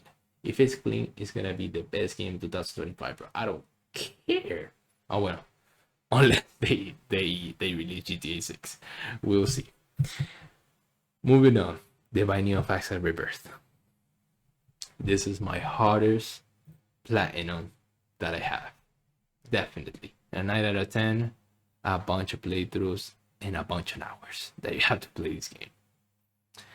It's amazing because as you can see, 7 years and 6 months. I love this game and I played it so much back then when I was playing Stardew Valley, that I got it on Windows working. And I just did casual runs, and I played so much that I only had to do the Lost, which, if you don't know, is a character that dies with one hit. And I was like, okay, I'm literally having every single trophy, but I'm missing this one, and having all the items that you can pick up during the game to change the gameplay. I grinded it. I have the DLC, so I could unlock the Holy Mantle for the Lost, so it was not as hard as having just the base game. But I have a huge critique of this game. You know what happened to me with Kingdom Come Deliverance, right? That I had to do a DLC to get the platinum. It happened the same thing with freaking Isaac. Once again, man. Once again, let me drink some water for it. It happened again, man. Again. Why? Because you can get all the trophies, but the one of doing all the challenges. Why? Because if you have a DLC, the DLC adds challenges, and the game was not coded of having in mind, like, okay, do the base game challenges to unlock the trophy of doing all the challenges. No, so bad. And I got all the challenges that were hard to do. I was so hyped, and where's the trophy? Where's the trophy? And then I figured it out. I had to do all the challenges, and I still remember the hardest challenge is the one that the game goes in a ×2 speed, or it's like faster than normal. It's so difficult, but I thought, okay, if I do a run, a really good run, or maybe a breaking run, I'm just gonna be able to destroy everything, you know? And that's pretty much what I did. Also, talking about breaking runs, I broke this game so many times.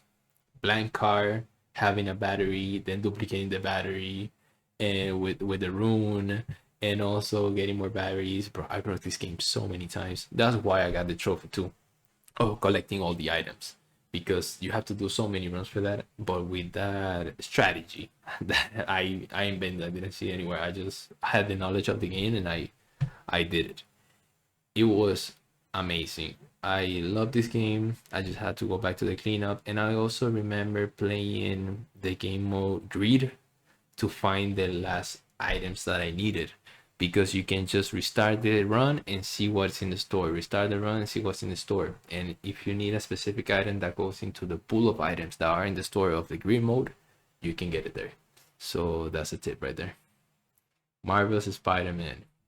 I played the first one first, the Spider-Man of 2018, I think it is. You know, the Insomniac Spider-Man, but it's higher because I did the DLC. So we're gonna talk about that later. But Miles Morales, like this game, I enjoyed it.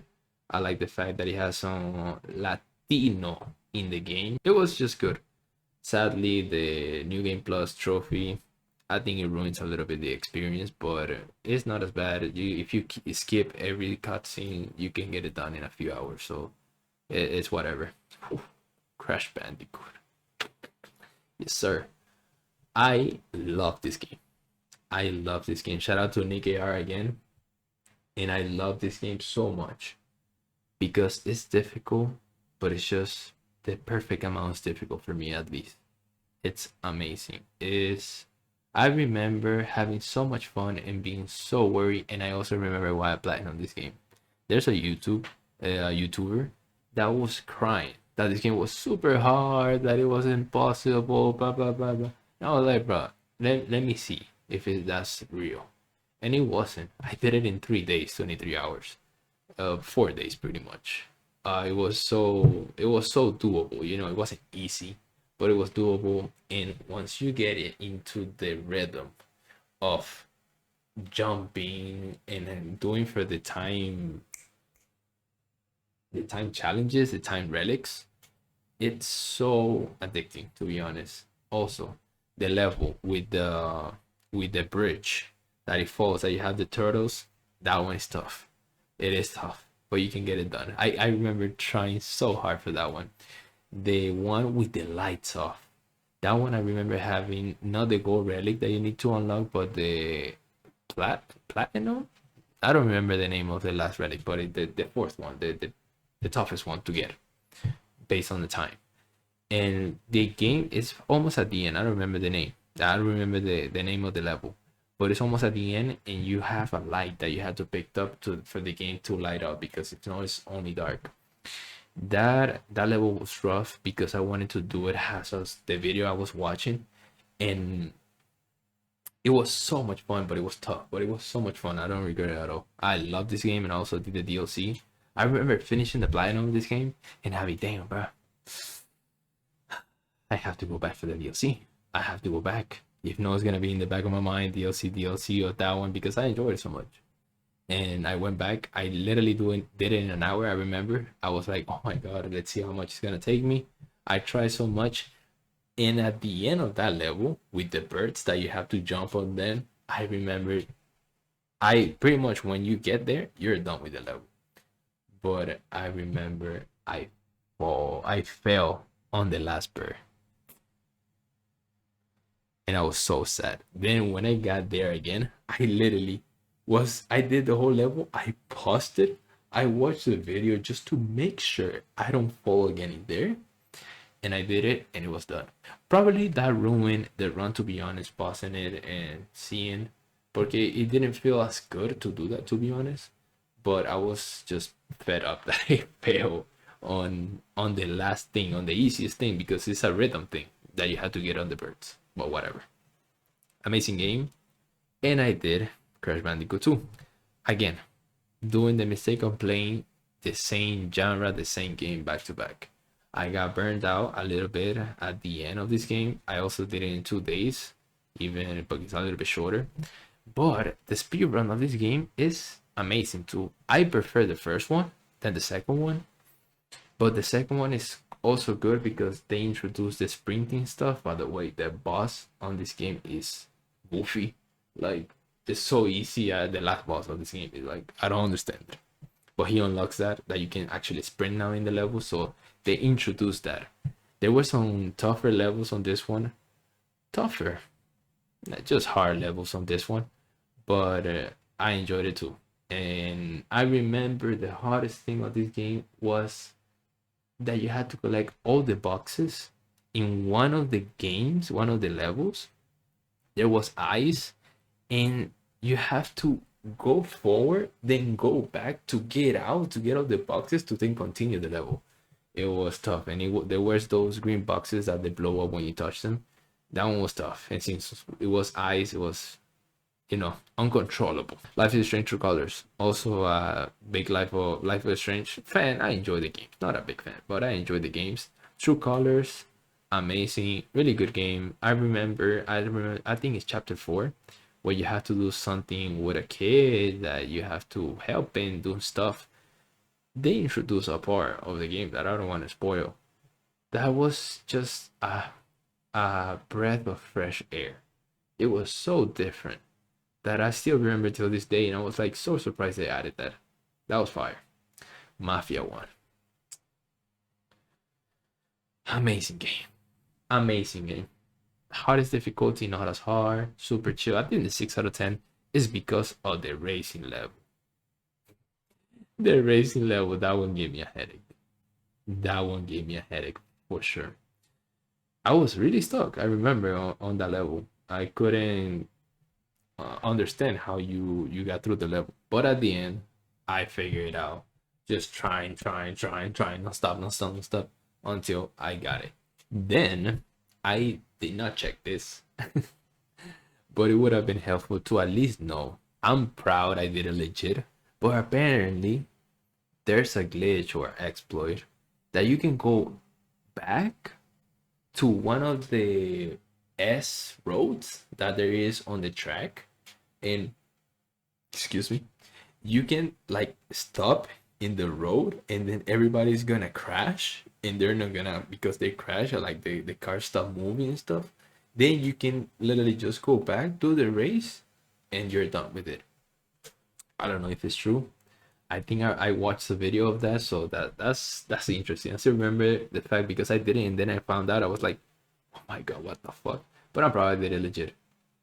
Mafia 2, also great game. Again, back to back. But I remember being burned down on this one. Those collectibles from the magazines, top tier. Top tier. Really good. But the collectibles from the posters that are in the streets, Mike, that was the worst collectibles I think I've gone for, because they are not in the map. You had to follow a video for those collectibles. They are all the same. I understand it's the devs. I understand it's the people that created the game. That's fire. But you could have done better collectibles, bro. And the worst thing is that you did. You actually did in the game. Those collectibles were so unnecessary. I hated those collectibles. One of the worst collectibles I've gone for. The game, the story was amazing. I remember the hardest level in that game was one that you had to enter a garage, and like everybody is shooting at you and you have nowhere to run.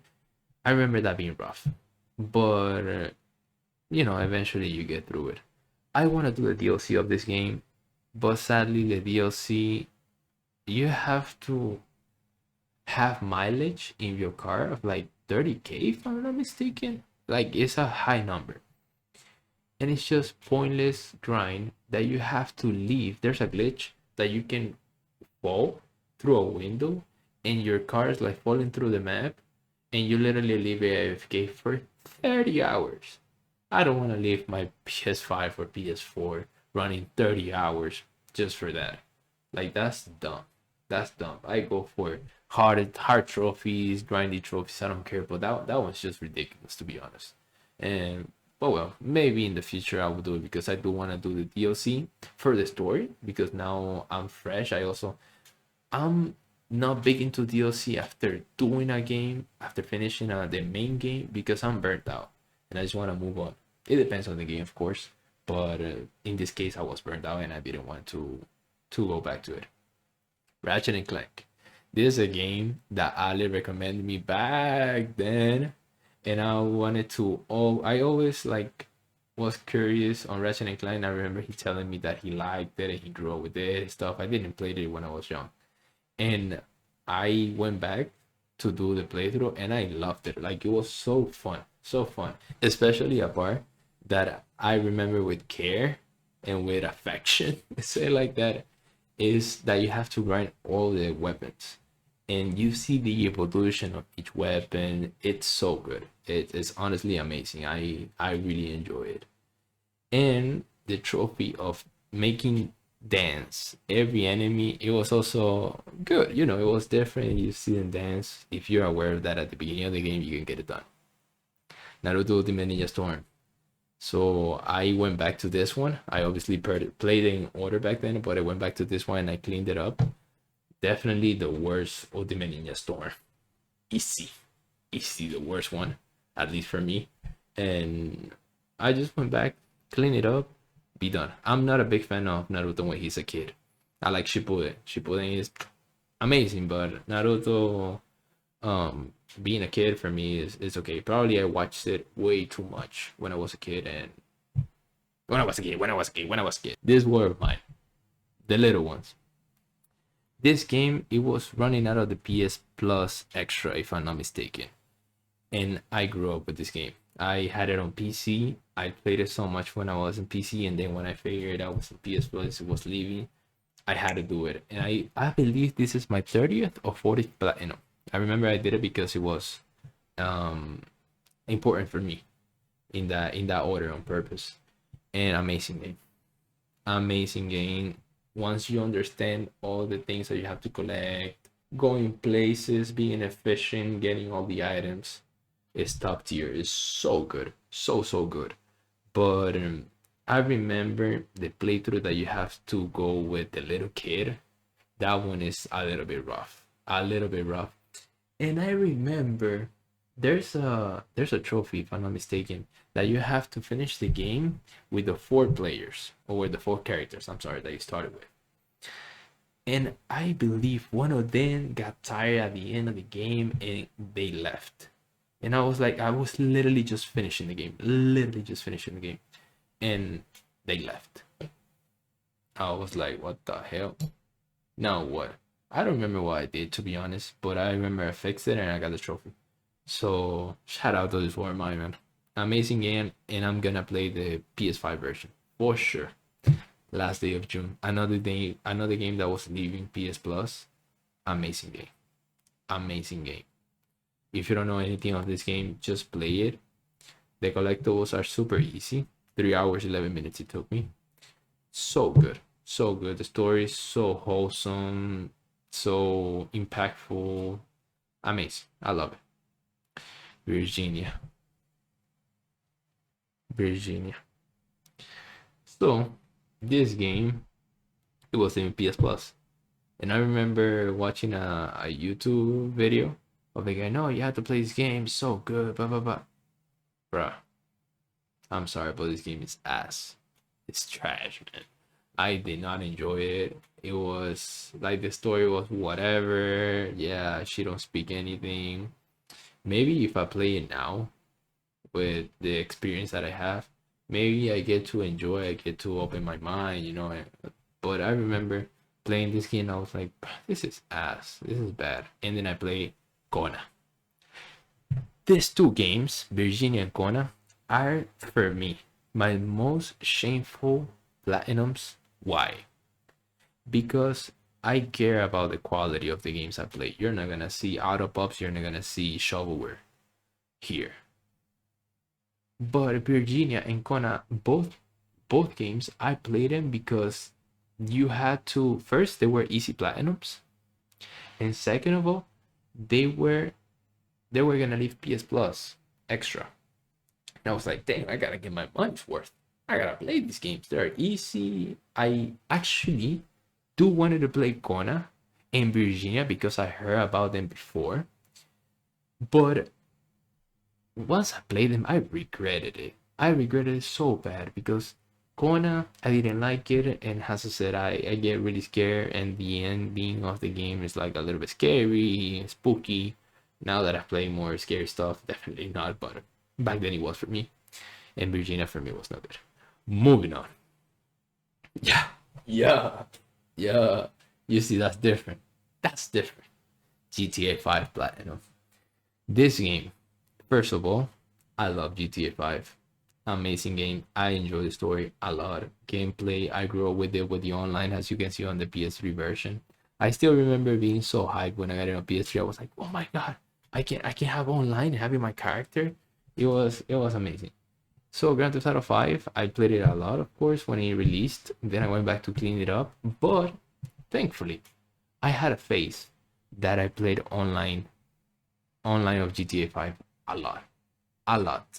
I was addicted to it, to be honest, because once you get into it, it's really good because you have to have your businesses, then you have to give money, then you get money, then the money you use it for upgrading it, then the upgrades give you more money, and the cycle is addicting and really good. I'm excited to see GTA 6 online to see if it is that good, because for me GTA 5's online was top tier, was really good, so I didn't have to grind purposely for the level 100 of the game, because the grind I did, I remember I went to sleep and I got my PS5 PS4 turned on just for leaving it running, literally just running, so I can get money in the club, in the nightclub.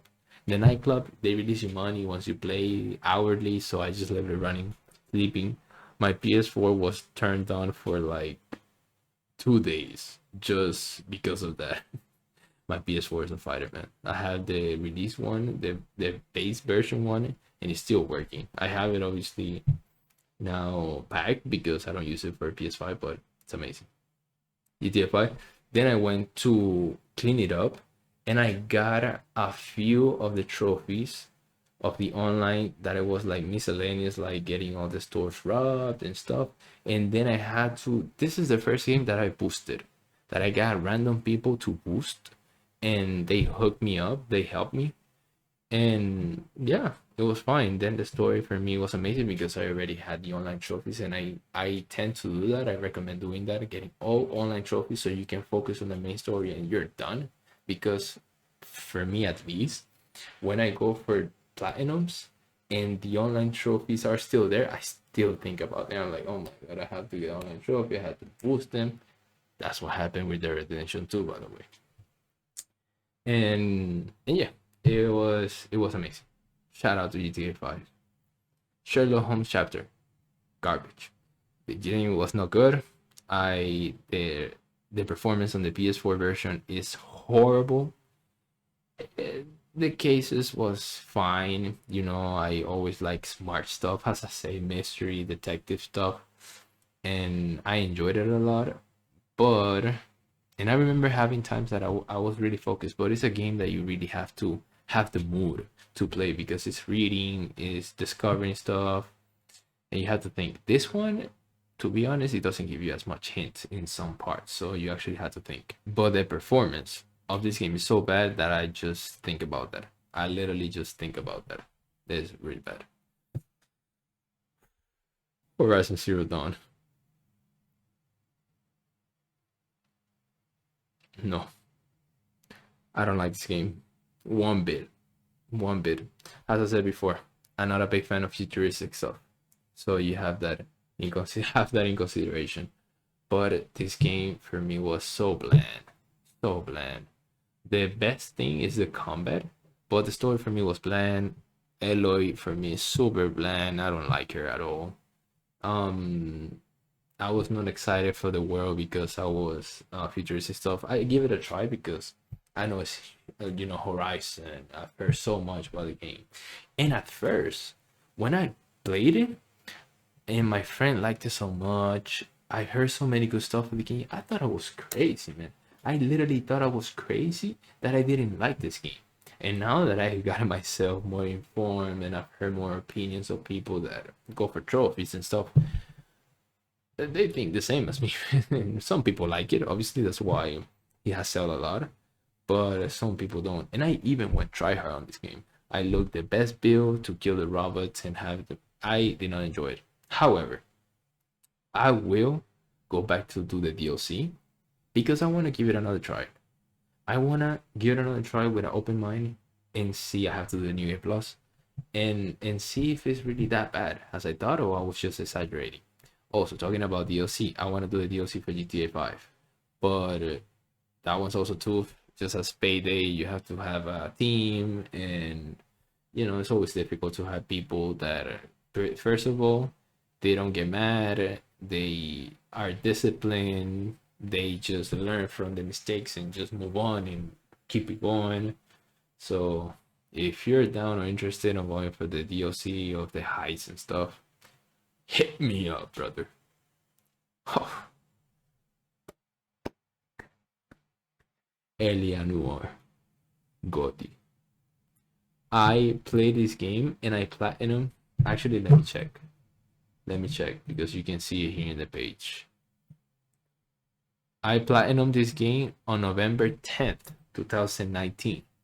When I went back to clean it up on June 2023. 2023. 23rd. And I love this game again. You're a detective. You have to see the people's face for reaction. There's one specific guy that for me is the hardest one to guess what he's gonna say or what was the right choice actually. If he's lying, if he's not. If you haven't played Alien War, bro, play it, please. Give it a try. Give it a try. I've heard some people that they haven't like given a try or they don't like it. Give it a try, man. You're not gonna regret it. So good. The game is a little bit clunky on the movement, but it's so good, man. I grew up with it. It was amazing. This is one of the PS3s I also got for Christmas. PS3 games I got for Christmas, and I had a blast. Saints Row got a hell. Went back to clean it up. I played. This game has an online trophy that you had to play co-op with a friend. I played back then with Ale, and I asked him, "Yo, can you help me boosting it and play a few hours more because you had to play certain hours online with a friend." And we literally went back and we played like 20 minutes. And that's it popped. The trophy popped. And I was like, oh, perfect. And this is the first Saint Rose that I played, 100% in, and I played a lot. And I enjoyed it. I enjoyed it a lot, actually. The grind was a little bit tough, but I really enjoyed it. As I understand, this game is based on Saints Row 4. So I'm gonna play the third, do all the DLC, and then I'm gonna play the fourth, and maybe go back to the second one because I've heard also good stuff about that one. I believe it has trophies. Final Fantasy 16, man. This game is bittersweet also maybe, but for me it's my favorite game on PS5. At least so far, it's my favorite game on PS5. I still remember and like I'm random in the day chilling, and then I go back. I thought comes back, and I think about this game because there's some points in the story. I remember a part of the story that I was literally with my mouth dropped out, like watching just what's going on, the fight was going on. I'm just saying it was out of this world, the fight, and it was amazing. It was insane. The combat is amazing on these games. You get into it and you go like, if you inform yourself of the combos that you can do with the different powers you have, bro, you can do some serious damage. I remember having the last boss and I just did the combo that I had and I blew it up. Then I did New Game Plus for the trophy that you had to do it, and I had that combo and I rushed the game so bad because I had it all and it was amazing. This game is like a novel, like Game of Thrones, which I haven't watched Game of Thrones. I'm sorry, I do want to watch it though. It's Game of Thrones with amazing gameplay. The only problem with this game is the side missions that you have to do before the big stuff. That one is literally fetch quests. and it's bad. I want to go to the DLC. I've heard that the DLC is not as good, so I'm sad about that. But either way, I love this game, so I'm gonna go back to it and finish it for sure. Inside, not a platinum. It's like Limbo. It was leaving PS Extra. Always wanted to play this game. Loved it. It had a little bit of spooky things, at least for me. But I loved it. I loved it. The ending. What the hell? What the fuck is the ending? But it's amazing. It's really good.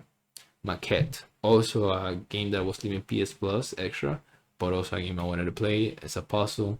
I'm proud to say it's a puzzle. It's a really different game actually. You put stuff in a maquette and then they appear outside as bigger stuff that you put it in. It's actually a really unique game, at least as far as I know. And I'm proud to say that the hardest puzzle, I didn't look it up. I was struggling for sure, but I didn't look it up, and it was amazing. It was really good. I'm just gonna say the puzzle had to do with a stair, and I figured it out by myself, and I was so proud, man. Assassin's Creed Black Flag, one of my proudest 100%, to be honest. As I said, I wanted to, after doing Valhalla, I wanted to do every Assassin's Creed, but now I started to space them out, you know? I obviously played this game before. This is one of Ali's favorite game, and I had that in mind. I was like, damn, he likes this game as much. I want to give it a try. And definitely for me, this is the best stealth in the series. I'm gonna speaking about Unity. I will be speaking about Unity, don't worry. But for me, this is the best stealth in the series. It's so consistent. It's so good. You can, bro, you feel like an assassin. You're a pirate, but you feel like an assassin. And the story is good. The DLC is horrible. Not the one with the guy that is on your ship. That one is amazing. But the DLC, this is the first trash DLC I did, to be honest.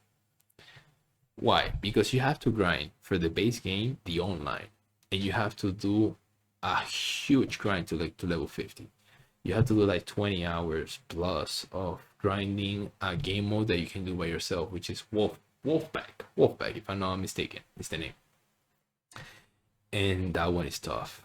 It's so tough, but I got through it, and I'm proud. And the DLC I was talking about, it's one that you have to buy skins for the online to do something with that skin and get a trophy. I'm glad I did it because online stuff that I just got out and I haven't done it, I never had to do it again. But that's cheap. That's so bad. So bad. Moving out. Did it with Ale. We had a blast. You had to move our stuff. There's some difficult levels, but nothing crazy. Nothing crazy. It's really good. It's really good. Journey. Classic. This is a classic. I played it a long time ago and I went back to do it. Let me check out something. This trophy right here. I was worried about this trophy because the online is a little bit rough to get, but you can get it nowadays. Like, you should be able to get it, but it's really tough to find people to do this. And if I'm not mistaken, this one that you have to collect all the collectibles that are in the game, I believe you need help from another person to do it. Or this one is this one, reflection. Sit, meditate with another player for more than 20 seconds. This one's hard because you don't have communication with the players in this game, so you have to have somebody that understands. And I believe I found multiple randoms in the game, and I tried to spam the thing, the sound that you can, the chirp that you can do in the game, but they would understand because probably they're not looking for trophies. And I was so frustrated and worried because, as you can see, I have a streak of trophies and I was worried I was gonna lose it. But yeah, I'm good. I did it, and then I asked my friend to boost it. But before that, I found a random that understood the assignment and he hooked me up and he helped me with a trophy. Maybe not willingly, but he did. Chicory. No bueno, once again. I did not enjoy this game at all. I know it's wholesome, I know it's the colors and stuff, but the collectibles for this game for me were super bad. The platform, it was alright, bro. But especially the collectibles. The problem with, I believe, the problem I had with this game is the fact that I did the game and then I looked at the collectibles to clean them up after because I know they were missable. But the problem with that is that you have to pretty much go through the whole game to get the collectibles again. So I did not have a fun time. I understand it's wholesome, but didn't like it. Diablo 3 Reaper of Souls. Yes, sir. Diablo 3. I got this platinum long time ago, but I went back to do the DLC. I got it July 1st, 2020. It was such a grind because you had to do bounties, if I'm not mistaken of the name, and you have to do 500 of those. It's easy if you have people and you can like look up a lobby online to do it, and if you separate you can do it efficiently, and that's what you do on each season and stuff. But it's rough. It's a heavy grind, but it's fire. I really do enjoy it. And Diablo, one of my favorite games. As you saw, I grew up with Diablo 3, the base game. And then when I saw PS4 had a version of Diablo 3, I went insane. I bought it and I had fun. Then I went back recently to, well, recently, September 2023, the last year, about a year ago, to do the DLC, and that was fire. Unpacking, beautiful game, beautiful game. I was looking forward to play this game. Indie game that you had to unpack, and it tells you a story in the meanwhile that you're unpacking and organizing stuff. I guess since we trophy hunters definitely have a problem. I don't know what, OCD or something, but to do all the grinds that we do, we definitely have a problem. And this one, it's satisfying because you have to organize everything. So it's fire. I said that Binding of Isaac is one of my hardest trophies. This one is probably the second one or close to it because this one is rough. The campaign on realistic mode, it's crazy hard, crazy hard. Thankfully, I did it with Ale, and when you die, you can revive the other players. So I usually like to play more defensive in these games. So I like to stay back. I like to be careful, and I think this paid off definitely here.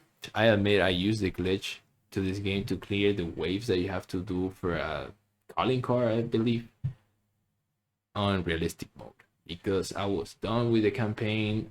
You also had to do the campaign again on veteran without dying each mission, and the missions are an hour long. That was rough. I remember the worst mission was the one with the church at the end and a robot inside. It was I That's the only one I died, and I had to redo it.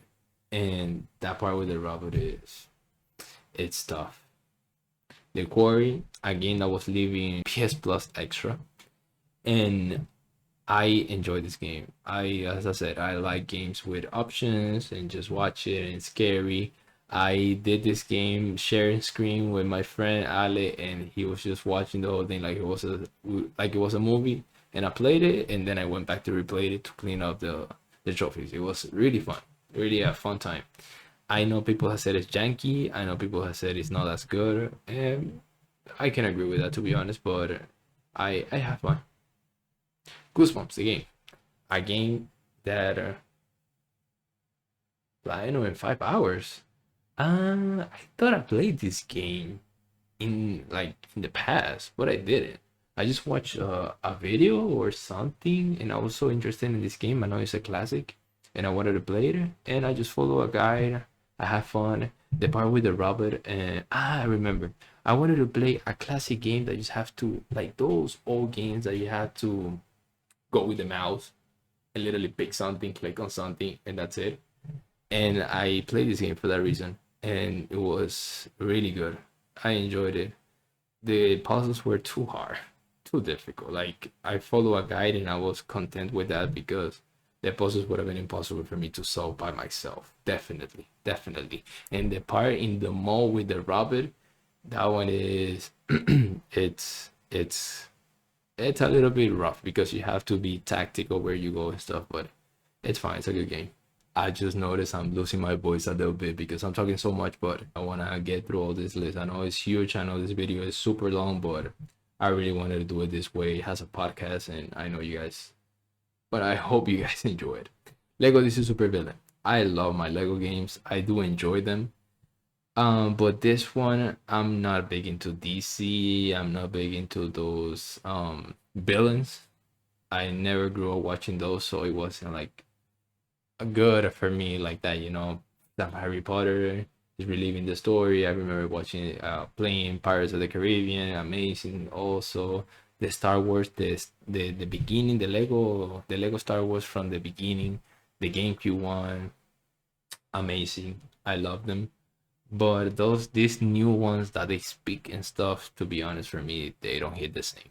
However, I bought the DLC, I went back to clean it, I did the platinum, grindy as hell because you have to get all the collectibles, but it's good. This game is goofy. This game is goofy.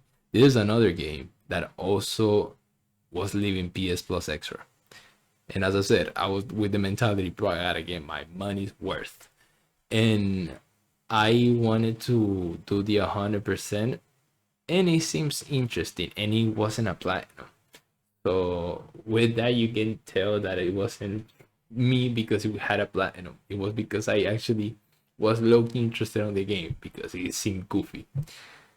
And TLDR, this game is literally a phone game, bro. This is a phone game. I was hating myself for playing this game. I'm not gonna lie. I was like, why am I playing this? I believe I didn't look up reviews, or I believe the guy that I watched said it was short, but it was grindy. It was super grindy. So yeah, I regret it. And I just noticed I forgot about talking about the DLC of Black Ops 3. I want to get a DLC for that. I already have them, but it's grindy. And I even did the puzzles, the Easter eggs on the zombies on the first one, the second one, and the third one. I just need the last two, the one with the dragon and the one with all the maps of COD. So I can do it, but right now I'm not in the mood. And I also have to do the Black Ops 1 stuff, which I bought to is fire. Limbo, I said before, inside Limbo. I love this game. Ultra rare trophy. I wanted to do it because I remember when this game got released back then in time, YouTube was bloated with this game. Everybody was playing it. It was different. People was enjoying it, and I wanted to enjoy it too. I wanted to see what was the hype about, and definitely a classic. I loved it. The hardest trophy, that's why it's an ultra rare. You have to do the whole game without dying more than 5 times. I remember I died like dumb in a dumb way 2 times. So I died legit 3 times. No, four times or 3 times. I don't remember. But I remember I was so pissed that I stupidly before because the last part of the game is a jump that you have to do perfectly. And I was so worried and I had no lives left. And I was like, oh my god, I had to replay the whole game. I wasted the time. No. But thankfully, I did the same thing. I didn't crash. I literally watched a video. I saw perfectly how the guy did it, and I performed and I pulled it off. So I got it done. 4 hours, super chill. Enjoy the game a lot. Escapist. Also grew up watching this game. I had a blast doing it 100%, and actually understanding the game, understanding the maps, knowing how to escape, looking guides for it. Also, I went back to do the DLC. Also amazing. The maps from the DLC are really good. The last map is so elaborated, and you have to the last map of the base game. You have to do so many different stuff that you don't do throughout the game. That is so good because it's just fresh. It's an amazing game. I honestly do not understand what this game is on Ultra. I don't know why. Because it's not hard. It's not hard at all. But I'm glad, bro. I would take my ultra rare for sure. Assassin's Creed Mirage. It got released. I was hyped because they said they were going back after Valhalla. They were going back to the roots of Assassin's Creed. And I was really into Unity because Unity has the best animations for stealth. Because you feel like an assassin. Like in Unity, you're fast. You kill them, pop, pop, done. I hated Valhalla because it had the worst animations ever, and you couldn't feel like a assassin going fast because you do like root stuff and you put it in the ground and then you knife them. And I understand it is Vikings, but it was out of pocket for an assassin to do that, you know. And Mirage I was really high because I thought they were going back to that, but no, man, it's a risking of Valhalla, and they definitely improved something. The series really, the city is really good, but you can tell it's Valhalla. The parkour feels so sticky. I hated that. I saw it in the trailer, and it was definitely like that. It was so sticky, man. You start one animation, starts the other one is horrible. I did not enjoy it. Black Ops. Huh? No platinum. Okay, this game is right here. This is the phase where I decided. This was November of 2023. I decided. I bought a PS3. I didn't have a PS3. I bought a PS3. I bought every game that I could get the platinum of. Thankfully, just a little parenthesis, I noticed that Darksiders 2 had that unattainable trophy, and I didn't buy it because I was just about to buy it. And then I saw the unobtainable trophy and I was like, oh my god, I was gonna get myself screwed. Going back to the story, I got a PS3. I bought every single game that I could get. I already have them all. It was like a collection thing that I wanted to do, and I wanted to have it. And then I made a huge list, which is this one actually. This one right here. That has every single game and online trophy that I have to do. And I just went through and cleaned it up. And then on Black Ops 1, actually, I met one good online friend that I have. Shout out to William, if you're watching this. That he helped me out through so many of these games. Call of Duty Black Ops 1, I finish off the online stuff, the co-op stuff that you need to do on zombies. Far Cry 3, you have to do co-op missions. I did that. Borderlands 2, you have one simple co-op trophy. I pray I didn't mess it up, and I think that's the only one that you actually need help online. The rest is just single player stuff. Battlefield 3, mom. Battlefield 3 is it's a grind by itself. Definitely, it's a really it's a grind. Let's just leave it there. You have to do the online, you have to do the co-op missions, the online you have to boost with people. And I have a story with this game.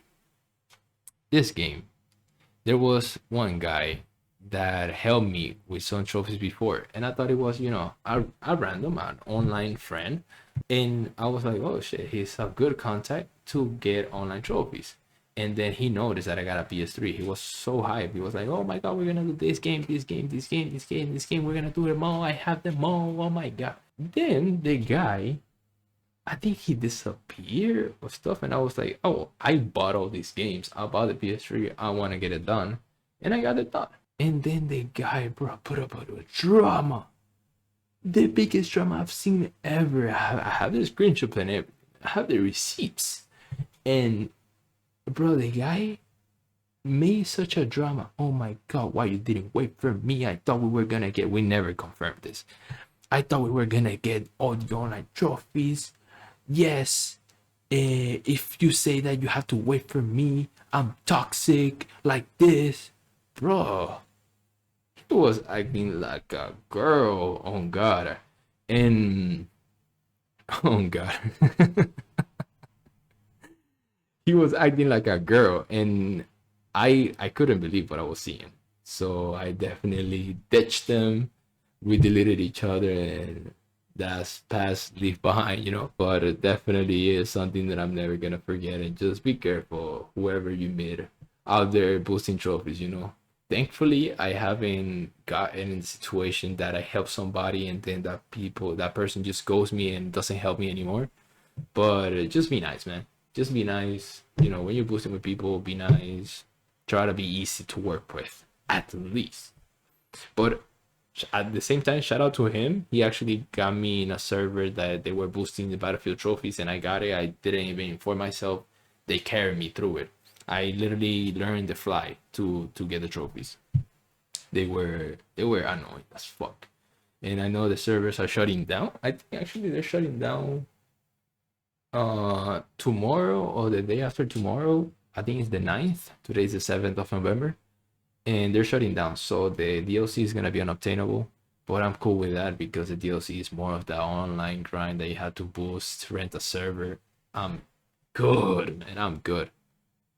Then I celebrated getting a PS3 after gaining all the online trophies with the game that I wanted to play the most in my first PS3 Platinum, Harry Potter and the Half-Blood Prince.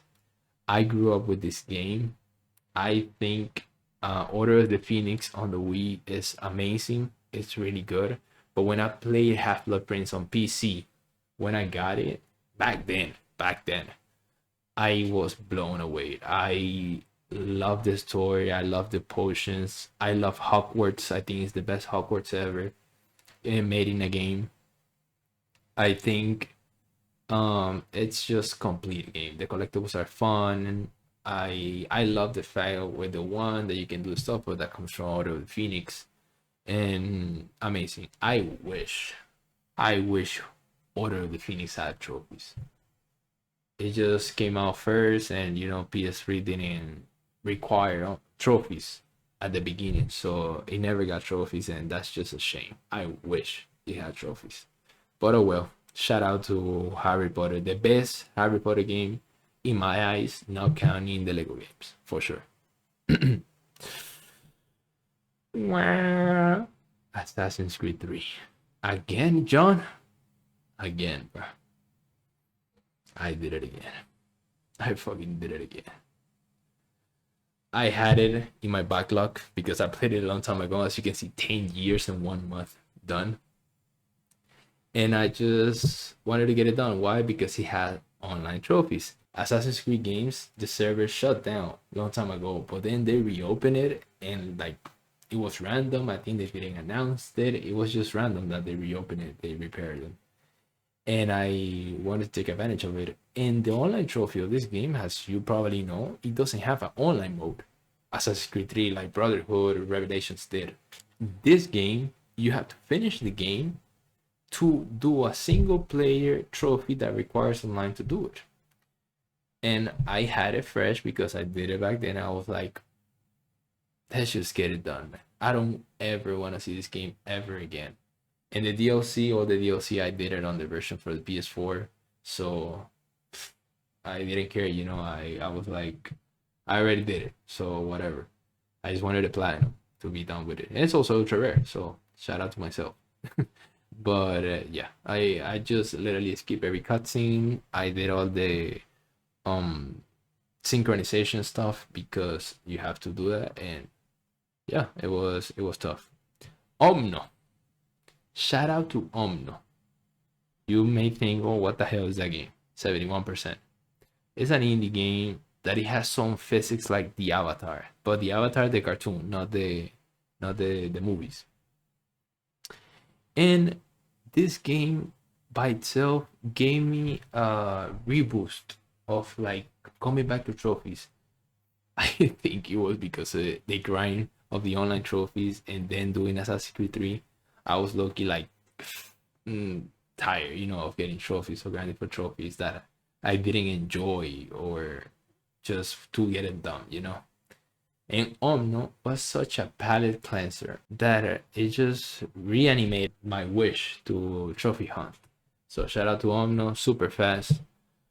Might be, I think it's the second fastest platinum I have. Chill game, simple, a little bit clunky, but oh well. Modern Warfare 2, man. Oh my god, this game.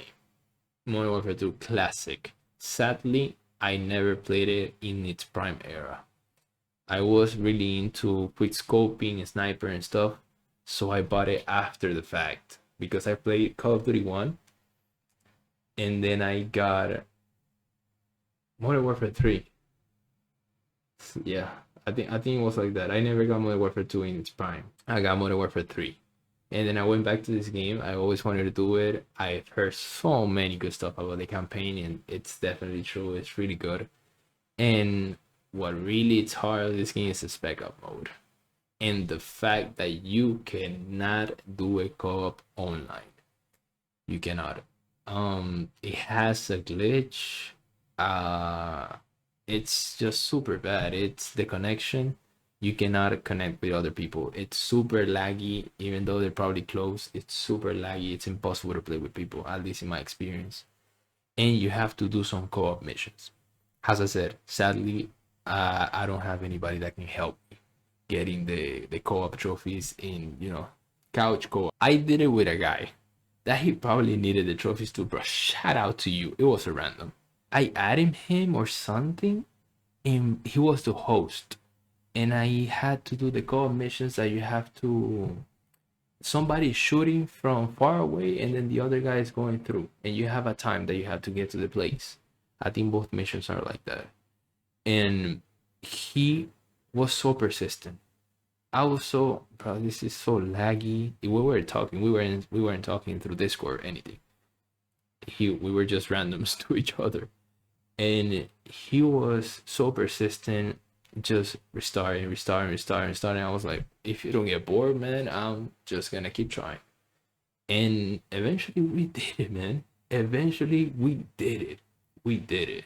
And now I just noticed it says 8 years because I bought it back then and I bought Modern Warfare 1 too because of the snipers. I wanted to see what's the name? Temper is a sniper. I wanted to see the sound, the quick scoping. Psh, psh, amazing. Spider-Man 2, really good. I love this game. I love this game. I'm gonna speak about the first one when we get there. Oh, we're almost finishing now. It's been a long time, but it's worth it. Marvel Spider-Man 2, I loved it.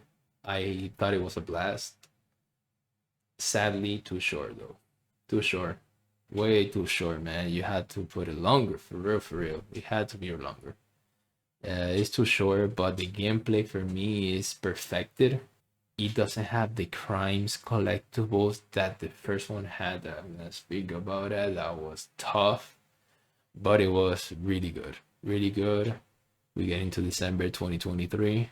Call of Duty World at War. Known as the hottest campaigning veteran in Call of Duty. And I can back that, but people over exaggerate. And I have a friend too that confirms that he also got a platinum for this game and he got it also fast like me. I don't know if it's either people don't inform or don't understand the best way to do stuff and they just do it blindly. But if you're slow, meticulous with your shots and stuff, you can definitely get it done. I got it done in 2 days, 3 hours, literally. So they were chill. Sadly, the DLC, I want to do it. By the way, Marvel Spider-Man 2, I want to do the DLC. I just wanted them to release more DLC, but apparently they're saying they're not going to. So that's disappointing. I was really looking forward to that. Coming back to World of War, I want to do the DLC for this game. I know it's the zombies. I can do it, but it's probably the DLC on PSN is so expensive. So expensive because they never discounted it and it's so not worth it. Straight up, it's so not worth it. So I want to do it, but look, not worth my money. But it's hard, not as hard. The grenade span, it's real, and there's a few missions that is rough, but once you finish that campaign veteran, it feels amazing. God of War Ragnarok. This one I enjoy more than the first one because I already had the context of the first one, so I know what I was getting myself into. I love the fact that the gameplay was very, to put it that way. I had to double take that not to spoil anything, and it was really good. I enjoyed it. There's parts that it's crazy.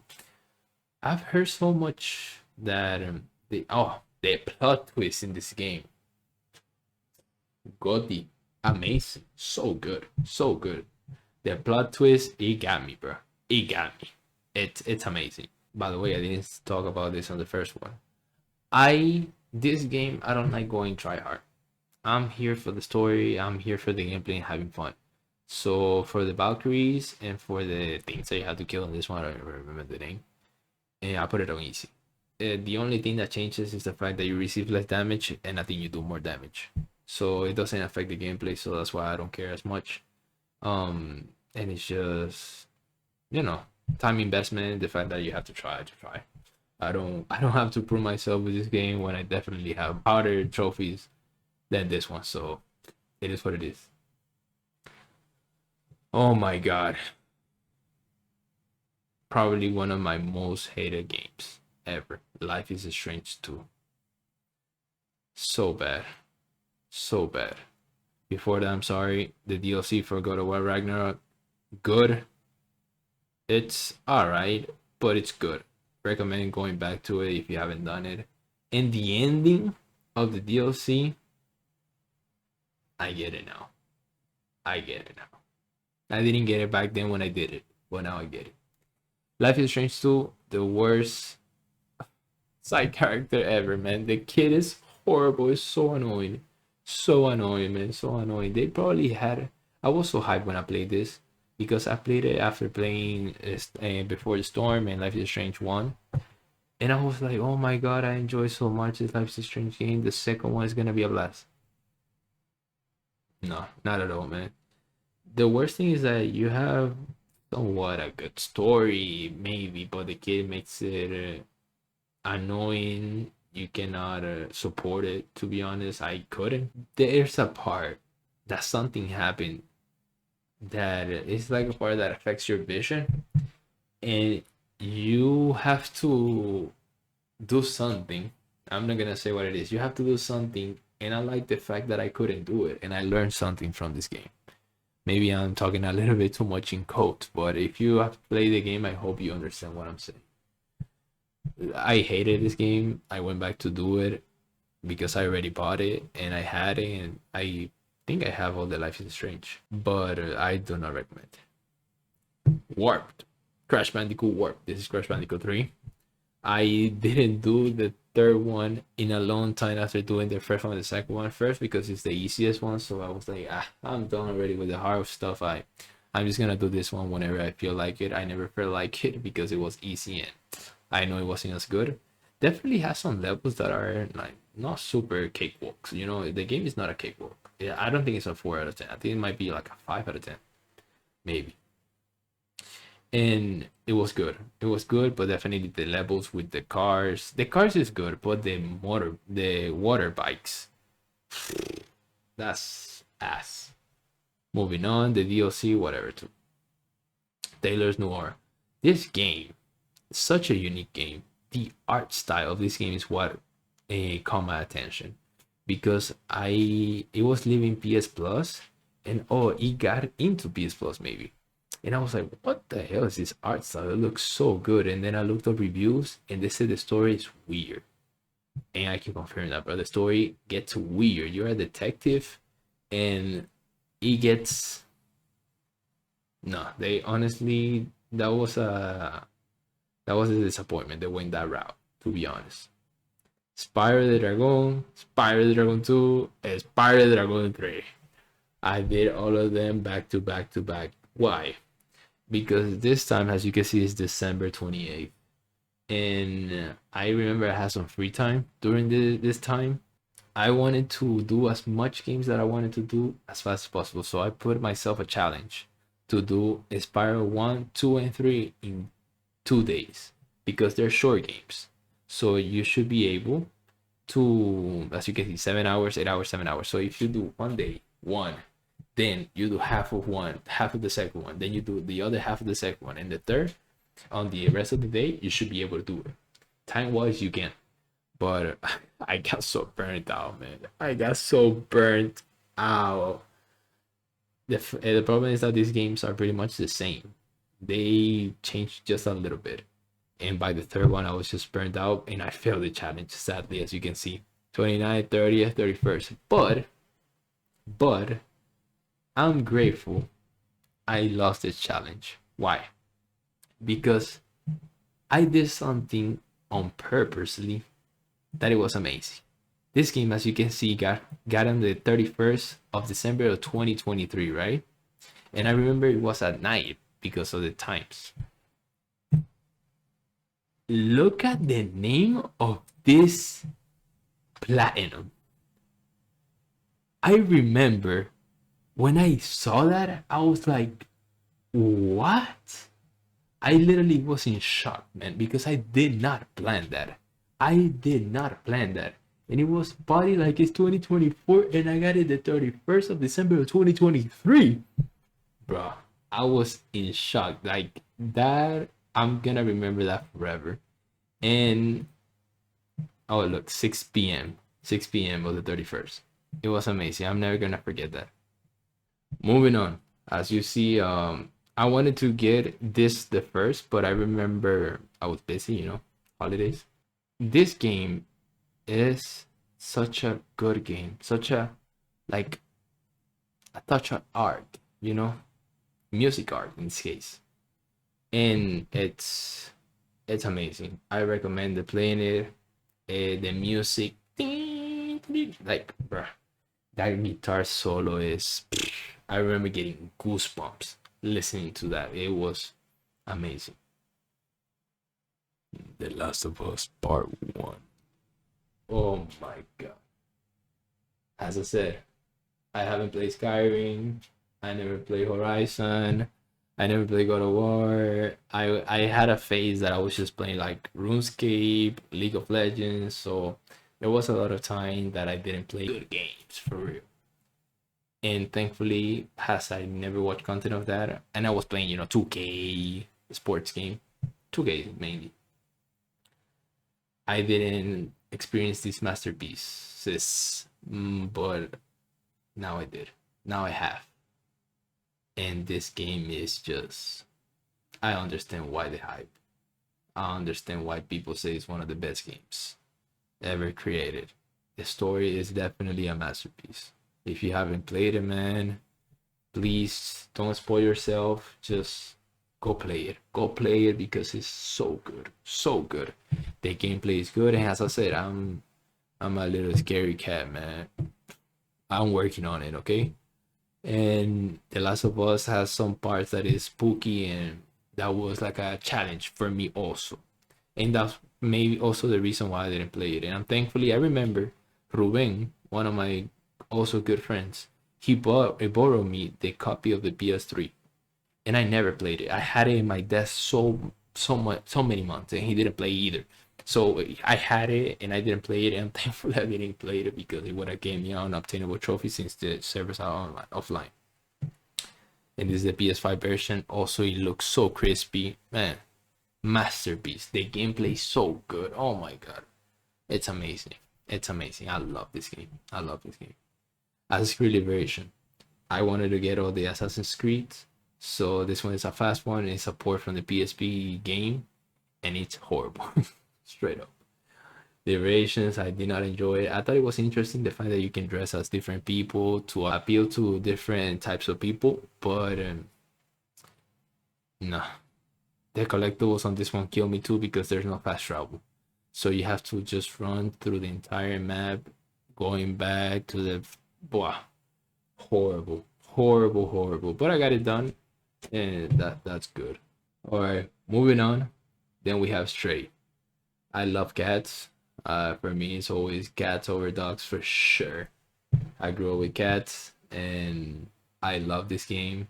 It was really good. It's cozy, with the little robot that you have as a partner is also good. I love the story. I love the world that is so different. As I said, I'm not a fan of sci-fi stuff, but this one is like Control. It's like not Control the game, but Control the sci-fi is not as much, and it's like a world that is different. It's really good. I almost spoiled something, but I control myself. It's really good. Ratchet and Clank Rift Apart. I'm disappointed that I did not took more time, I play this game slowly. I got caught up with the fact that, oh, I'm doing fast platinums. I want to get platinums. I want to get platinums because I wanted to get to 100 platinums. And I enjoy this game. I loved it. I had so much fun. But this game it's a masterpiece.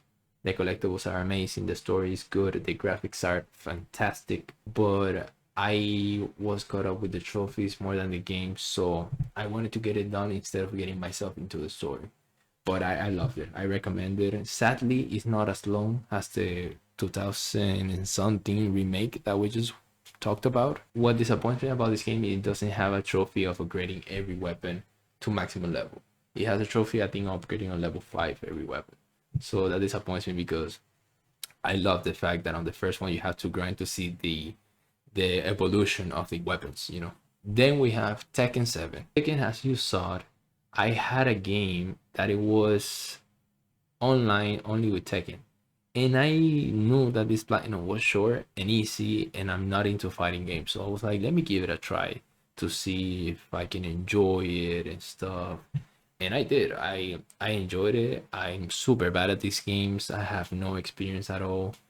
I'm horrible. I'm good at shooters, story and stuff, grinds, but this fighting stuff, I'm not built for this.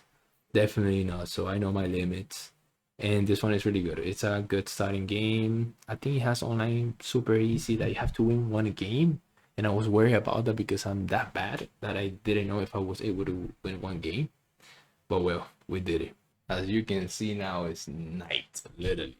I've been speaking through trophies through so many hours, and I know this video is gonna be so long, but I hope you're enjoying it, man. As I've enjoyed so many other videos of people also doing the same thing, and I believe I have a really varied list of games that you can appreciate and maybe learn some new games too. Call of Duty Ghosts. This is the only Call of Duty game I believe I really got good at.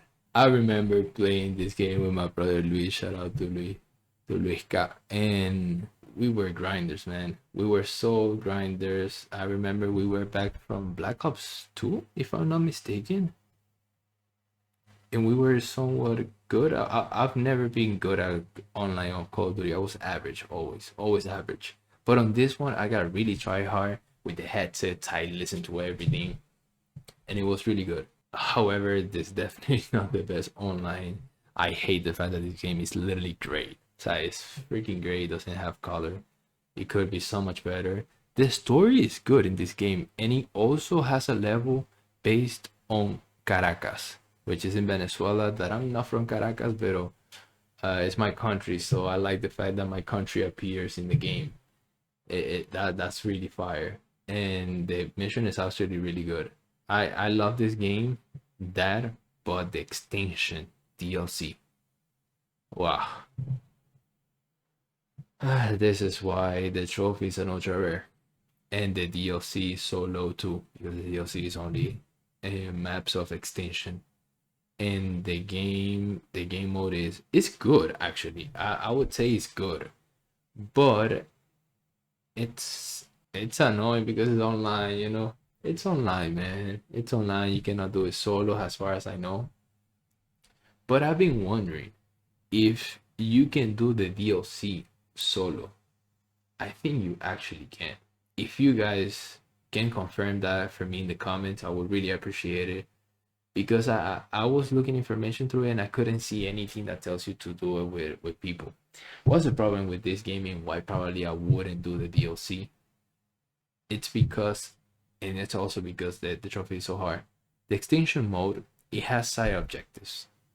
And you have to do all of the side objectives in a game that appear. They are random, and you have to know exactly what you have to do.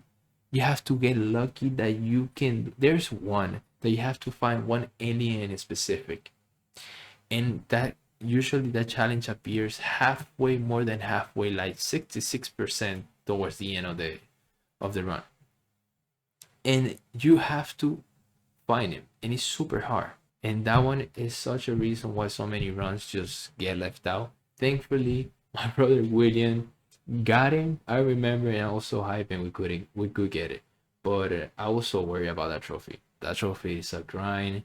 Then you have to collect everything, which is not hard to be honest. In that, that's an easy ultra rare trophy, and yeah, it's good. It has its good, it has its bads, and also just as a little parenthesis, I remember the sniper of this game being a disappointment. Sadly, Thomas was alone. A game I played a long time ago, as you can see, 9 years, 9 months done, and it was, I think it was really famous when it got released. It was a easy game on the PS4, and it was fire. It was okay, the story was wholesome, the little squirts have personalities, and the storytelling is what makes the difference of the game. So it's actually good. I just remember that's really good. Lost Word Beyond the Page, trash. If I'm not mistaken, it's an Annapurna game or something like that. And the Artful Escape, I believe, is also too. And based on that, and also based on the premise of the game, that you have words and you can use them to do stuff in the world, I was like, oh my god, that's awesome. And this game was leaving PS Plus Extra, and I was like, I gotta get my money's worth once again. And I played it because I was actually interested in the game. I only do that with games that I'm actually interested, by the way, just in case. And it was bad, bro. It was a rough 2 days, as you can see. It was a rough 2 days. I did not enjoy it. I thought it was really lackluster, and also I remember the performance and the movement of the character was so clunky that it just pulled me out of the world for sure. Wow. Wow, no, no, no, no. Look at that. In the bottom and the top, masterpieces. Masterpieces. And based on my reaction, you probably know where I'm siding at with this game. Hot take. I think this game is better than the first one. I know, man. I think this game, the second one, is better than the second one. Better than the first one, I'm sorry. I understand why people love the first one. I love it too, for sure. But the second one, I think I was already prepared for the world. I understood the gameplay. I could enjoy the game more. And the story for me is so good. I understand people don't like it. I understand people have their reasons. Definitely, and a scene in a boat is out of pocket, bro. Like, the hell are you doing? That scene is out of pocket as hell. There's no reason why that should be in the game. It's amazing. I love the fact that I had to do the grounding gameplay, the game mode. I was so scared to do that. I love the fact that the gameplay was so much better, man. Like, I know the last one, part one, I played the remake, and it was based on the second one. But the second one, the gameplay is so good. I probably got better at the game. That's also why I enjoyed it much more. For me, the places that you have to fight, and the fact that you can shoot, then you cover, and then you hear the people talking, bro, it's just a masterpiece. It's a masterpiece, and I personally like the contrast with the characters. I hope you're understanding what I'm saying. I think it makes sense. I think the other characters make sense in the story and what they're doing when you see objectively. And I could enjoy it because probably I was not as attached as the characters on the first one, and then with the new characters on the second one, I was not. I could see it objectively, and for me, it made sense. Everything, and for me, was a better game than the first one. Hot take, bro. I know it, but and the DLC also, I'm glad I did it. The roguelike. I don't remember the name. The roguelike. No Return, I think it's the name. There's definitely one section in this game that scared the living hell out of me, bro. Um, but I got through it. I'm proud of myself. Tacoma. Another simple game that gave me the motivation to go back to platinum stuff. Damn, I did it in the first because I went back to the DLC. I was like, damn, I did it on the same day. No, I went back to the DLC. That's why. Or I did the DLC because I did it everything in like a week. Then Tacoma, I love this game. I loved it. I recommend it, bro. The story is good. The gameplay, I like the fact that you go back in travel and you see stuff and you understand the story through that. I really enjoyed this game.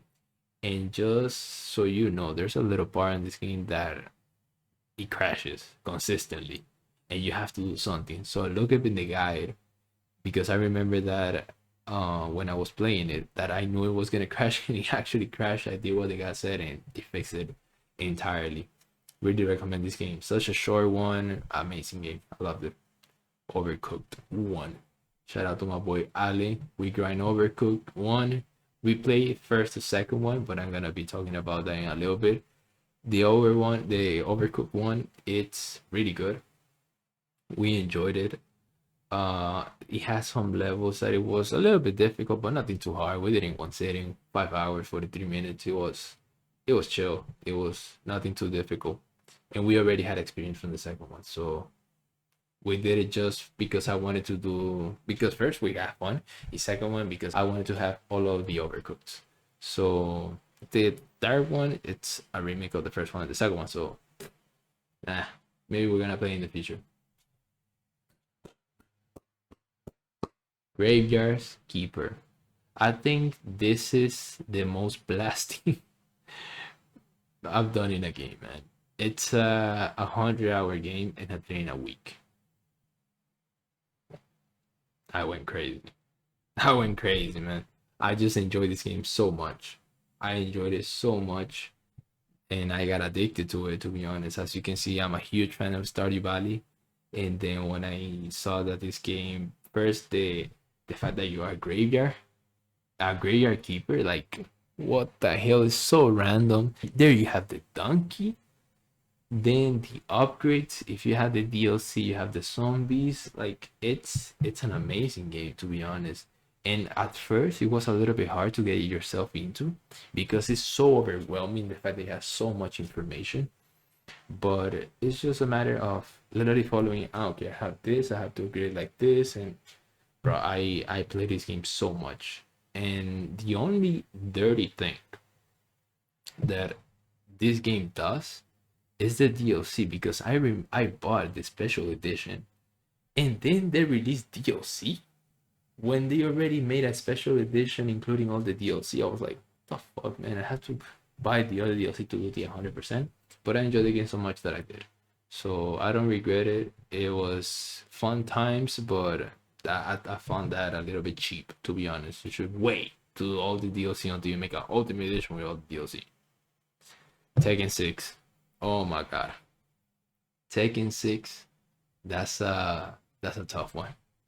That's a tough one because I played Tekken 7 and I already had Tekken 6 because I played it back then, as you can see, 11 years, 6 days. And this game was sincerely a disappointment for me because I was expecting Tekken 7. And if you know, this game is based on the tag tournament games, if I'm not mistaken. So you are a third person character on a 3D world. It's not like a 2D. And I was not expecting that. When I was playing that, I was like, what the hell is this? So I understand people that went into that expectation, they probably knew and they liked the game. But I couldn't, man. I was like, what is this? And I remember my worst mistake. I just remembered it. Since I was a noob, I didn't know that you could equip yourself with items that give you HP, that gives you damage. It's an RPG, pretty much. And well, RPG, I think it is. Yeah, it has items to upgrade yourself, and I didn't know you could equip them, and they make you better. I finished the whole game without upgrading my character, man. I finished the whole game without upgrading my character. Literally, I'm not lying. I'm not lying. And when at the end I figured it out when I was doing the few miscellaneous trophy, because I was wondering the whole game, why do I have all these HP bar and it's not full? Oh my god. When I figured it out, I felt so stupid. And I understood why it was easy and why I was struggling. I don't know, man. I was dumb, but at least I got it done. So it is what it is. Uh, moving on. Infamous Second Son. This game, classic. I think the first game that I had on PS4, and I have a memory in my mind so clearly that there was this guy in my house, the son of one of my father's friend, and he, you know, I was a kid, he was a kid, and he went into my room, and bro, I was playing this game so much. Most of the times, besides that time, I'm a good host. And when people goes to my house or they're here, I'm sure people are entertained, or doing stuff. But I was having so much fun with this game that I literally, and I didn't know him. I literally just sit here, and I was just playing the game in my bed, and he was doing nothing. He was literally just watching like that, bro. And I was having fun. And back then, I didn't play games until I finished them. But this game had me addicted for some reason. The gameplay, I think I didn't understand the story either because it was in English and I didn't know you could just change the system language, and I think that changes the language. But you know, it is what it is, and I had fun. And then I just went back and I did another playthrough as a bad guy, and I did all the collectibles, and that's it. I had a good time, and it was fun. And we're gonna be talking about Infamous for sure. Gone Home, one game that I had on my list. I wanted to go back and clean it up, and this is a fast one. I always was like curious about what this game was because I had it and it was like, oh, is it a scary game? No, it's not. And the game also has some trophies that you have to know the game. You have to do a speed run. I think it's less than a minute that you have to finish it or something like that. Super super fast if you know what you're doing, and it's alright. It's alright. Stick it to the man. I know the game. This, if I'm not mistaken, is the first game I ever played on the PS4 because I got my PS4 and I had no games. And I downloaded it because I think it came with a gift card of PSN Plus, and this was the game of the PSN Plus. And I downloaded it, and I low-key liked it. I understood the premise and stuff, but I dropped it. I didn't finish it, and then I went back, and I liked it. It's actually a good game. It's a decent game. It's not the best game, but it's a decent game.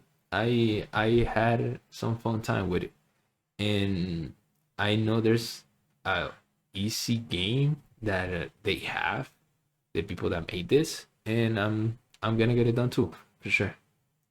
Green Fandango, classic, classic. It's just like what's the name of it? It's just like Goosebumps game. Like it's such an old game. I think it's a PS1 game, remaster, remake, no remaster. I think it's remake, but you can put an old version of the game. It has a filter that it goes back to the old version of the game, and it's really good. But the puzzles are too difficult. The puzzles are done difficult. This game I actually try to do it myself because it seems people like the story and the stuff they do, and I definitely like the character. And it's just, but it's too difficult. It's way too difficult. It had, I had to use a guy, but I didn't want to use it, but I had to. Wow, Dead Space 3. This game I bought a long time ago with my friend Jose too, and we were playing in co-op, but we never finished it. Then I wanted to go back to this game, and I played with Ale. He got a PS3 super old that he had, and he bought a copy of the game. And thankfully, he had the online pass, and he could give it to me because he had like the code or stuff like that. I don't remember, but I was so nervous because I wanted to play this game, but the online pass didn't work. And then I contacted EA so I can get my online pass, and it didn't. They said, no, we took it out. You can just play online, and he wouldn't let me. So thankfully, he had the online pass. He passed it to me, and it worked for me. And I could play the game online with him. We had a blast, to be honest. It was really fun figuring out the weapons and stuff. What was not fun is the other playthroughs that you have to do. I did the playthrough that unlocks you the finger weapon, pew pew, literally pew pew pew, and that you kill everybody with one shot. And then you do the other two playthroughs, the one hardcore and the one that you have to like pick up stuff and crafting, and you craft everything. TLDR, I did the most cheesy strategy because one, I'm scared of scary games, but I love them. That's the worst part. I love them. I actually have fun with them. I love getting scared, but I don't like the anxiety it gives me before the scare happens. I know, man. I'm weird. I'm getting better at it. And I did the two playthroughs side by side. How? I did one chapter or the one that they can kill you and it doesn't matter. And I did one chapter of the one hardcore. So I actually that was really smart because I had it so fresh, the chapters in my mind, that in hardcore they never killed me. Never. I also had the fun finger, so I was broken, you know. But they never killed me. It never gave me a problem because I literally played one chapter, I played it on hardcore. Played one chapter, played it on hardcore. And so I went. And I don't regret it. It was grindy. This platinum was so satisfying when I got it, and as an ultra rare. I want to go for the DLC because it's easy, and I think it's gonna be enjoyable, and I think I'm gonna have the foam finger, so it's gonna be even more enjoyable. But you have to play 2 freaking times, man. Playthroughs. But oh well. Chia, this game broke me. Straight up, this game broke me. And you're thinking, oh, in tears. No, it broke me, man. The collectibles in this game was so bad. So unnecessary, man. This game is wholesome. The story is wholesome. You have to do the mask in the wood. I love that. And the fact that you transform into animals and then you travel the world and stuff. It's fine. But the grind of the collectibles is so many collectibles, bro. I'm not exaggerating, so many. And you even have it in the map, but it's so many that you're literally just hours and hours just grabbing collectibles. It's horrible. It's horrible. Seriously. But we got it done. The Witness. Now I took a break here. As you can see, I literally been grinding since November 2022 when I started grinding trophies. And I pretty much didn't stop because I was addicted to it. But here I took a break to play Minecraft with my buddies, with my friends. You know, the Minecraft period, we took like a break just playing Minecraft. We made a server, and I'm really try hard at Minecraft. I like doing cool stuff. You know, you have, I don't know, B00. I love B00 on YouTube. He does the craziest stuff. He literally just makes art in a game. It's insane. He inspires me so much. Either way, I took a break, and then I was not feeling getting trophies, you know. I was not. I was like, nah. And I wanted to do a game that really mattered to me. And that's why I played The Witness. Another game I grew up with. I played it on PC. The puzzles were hard. And I remember I got help from the guides back then in some of the trophy, in some of the puzzles that I couldn't do. But on this one, I said I'm not gonna get help on any guide to do all the trophies. Even on the last puzzle is rough, but I did it, and I finished it. Also, this is a period when I started a job that I, thankfully, I'm out of it now, but I did not enjoy it at all. And yeah, it's really important. It's the end of Minecraft. I started a job. It's something I didn't want to go for trophies, and I go back to it. And the witness got all of my motivation back up again. So shout out to the witness, man. And now we are going back to it. You're seeing my first trophy in the right side. Call of Duty Black Ops. Shout out to Call of Duty Black Ops. Love that game. And Lego Harry Potter years 1 through 4. As you know, big fan. I love it, and the game was worse than I remember. It was worse than I remember. I had it so high up there because I thought it was such a good game, but now that I play objectively after, it was not the best game now. It was good. It had Harry Potter, so that's a big bonus for me. but objectively it's not as good, and the grind was the grind. Talking about grind, huh? Talking about grind. GTA 4. I always wanted to play this game. I played it obviously back then. That's why I said 12 years and 5 months.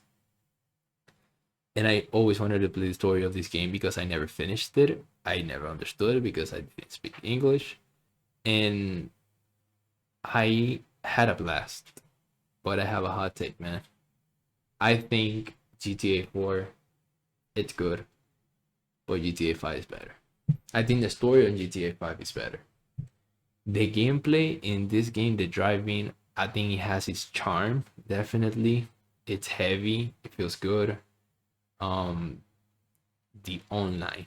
Okay, let's talk about what really matters. The online grind. Shout out to my brother William again. We grinded all the races with the paper in the guide here on PSNP. Shout out to you too, because that guide is amazing. Also shout out to the guide on Heavy Rain, the best guide also that I follow. Going back the races, the online grind, just bro, print that out or have a list and do everything perfectly. Because if not, you're gonna regret it. You're gonna regret it so much. So just be careful, be disciplined, and get it done. Also, the grind for the max level. We did the glitch in the boat that you just have to spam circle and they appear in front of you. That's probably the coolest glitch I've done in a game for a trophy. I love that glitch. It's so unique. So the fact that you have to climb the stair with a motorbike, like, bro, what the hell? It's crazy. It's crazy, but I love it. Shout out to GTA 4. I'm definitely going back to the DLC. I have it already. I have the special edition.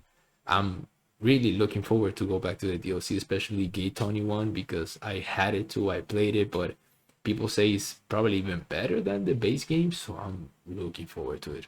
And it's good because I already took a break, so I'm fresh.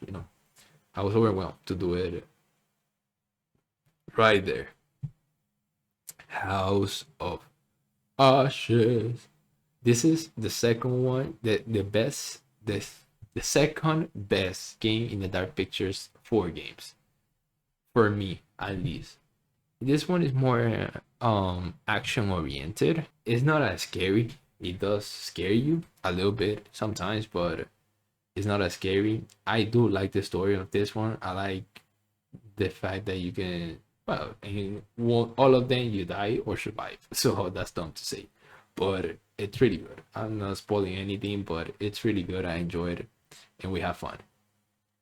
Minecraft Dungeons. This is probably the only platinum that somebody has carried me through, and that somebody is my brother Alejandro. We played the game.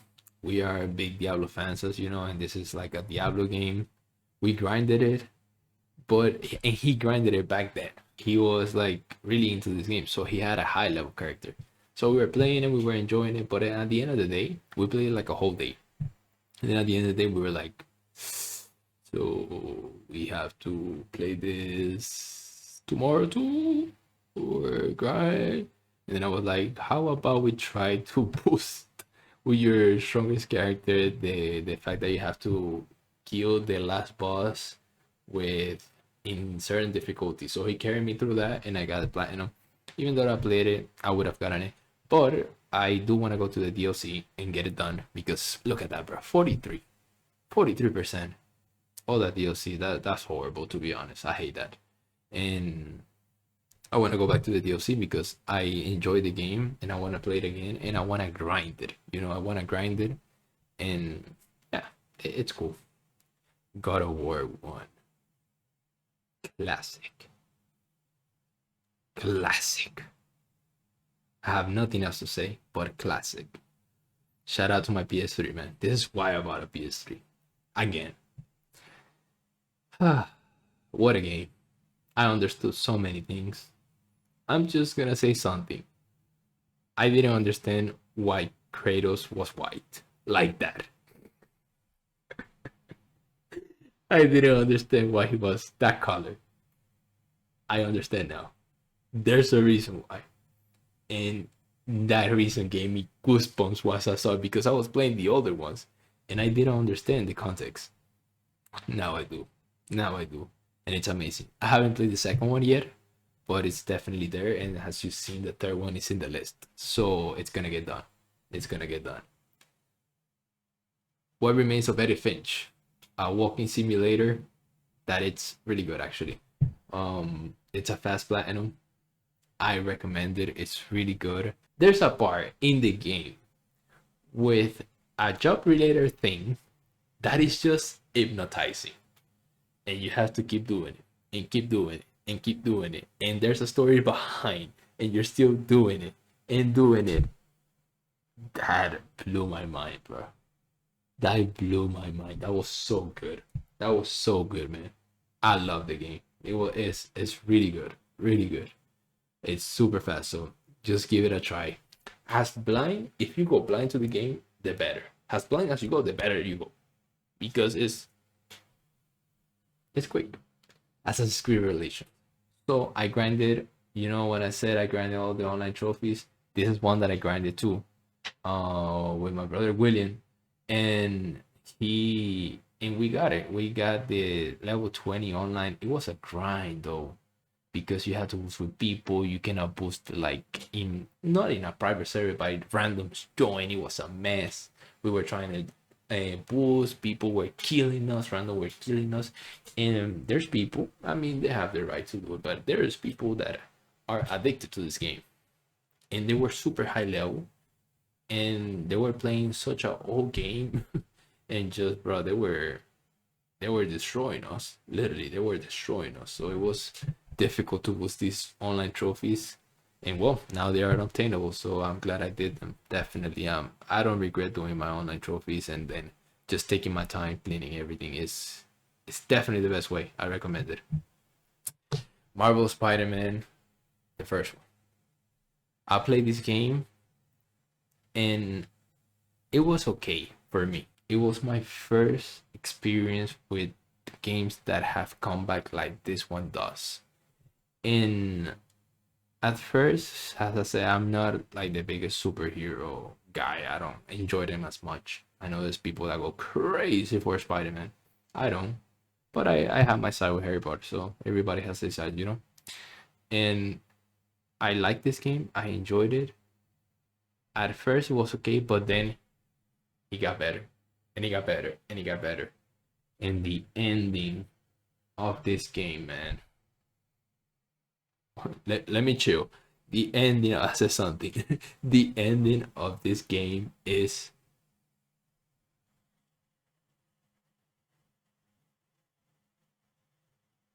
I have nothing to say. If you know, you know, man. Then I went back to the DLC. It was amazing. I enjoyed it because I played already the second one. So I already knew that I like these games and I had experience. So it was fine. I also did the New Game Plus and I experienced the story again. Really good. For me, this one, the story is so much better than the second one. The second one has its strong points. Definitely is fun. It's really good. The second one, especially the gameplay. The gameplay for me, the second one is so much improved.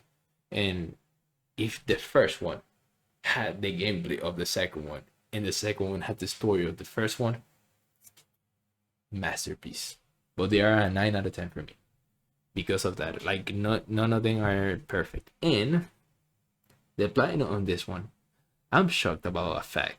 I know people recommend this one to be the first platinum for people because it's easy and it's good. But there's something that I do not understand. People did not suffer through the crimes in this game with the collectibles. The crime grind that you have to do to get the platinum of this game is horrible because it's the same missions. You have to do 20 per district and you have they're random. So you have to be swinging around. Oh, they appear, you do it. They're swinging around, you appear, they do it. It's horrible, man. It's horrible. Maybe the only way to fix it is the fact that when as you play, you do a bunch and then you play a bunch, and that's usually what I do with grinds so I can enjoy them, you know, and they don't feel like a drag. But this one felt horrible. I hated it. Untitled Ghost game, Gotti. Amazing game. Underrated. I understand why it was everywhere when it released. It's such a good game, such a fun game, such a different game. I recommend it. Eyes closed. It's a fast game. It was no, it's on PS Plus Extra, and I always wanted to play it, so I did. And bro, that's such a good game. Such a good game. I loved it. And the end is like it's not a plot twist, but well, yeah, it has a plot twist, and it's so fun, man. And obviously, if you figured everything out by yourself.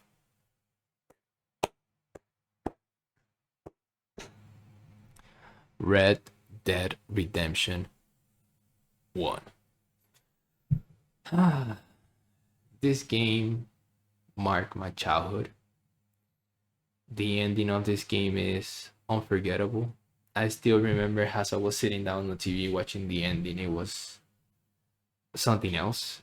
And this game marked my childhood, man. It literally did. It was amazing. I'm glad I got the platinum for the PS3 version. So I got the online trophies. I hated it posse up. Oh my god, posse up was the worst thing ever because we didn't have people with us. It was just the two of us, me and my friend William. And we were just grinding, inviting everybody. We had 7 people. Nobody joined us. Everybody left. Then we had eight. I got it. Then William didn't get it because we were trying so hard and he didn't get it. And then he got it after with another boosting partners. And we tried, man. We really tried. And now, and then I went back. I did the grind of the level 50, just doing the same hideout, same hideout, same hideout.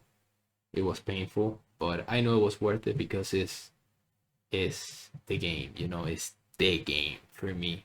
And I know there's a method that you can do to boost the XP.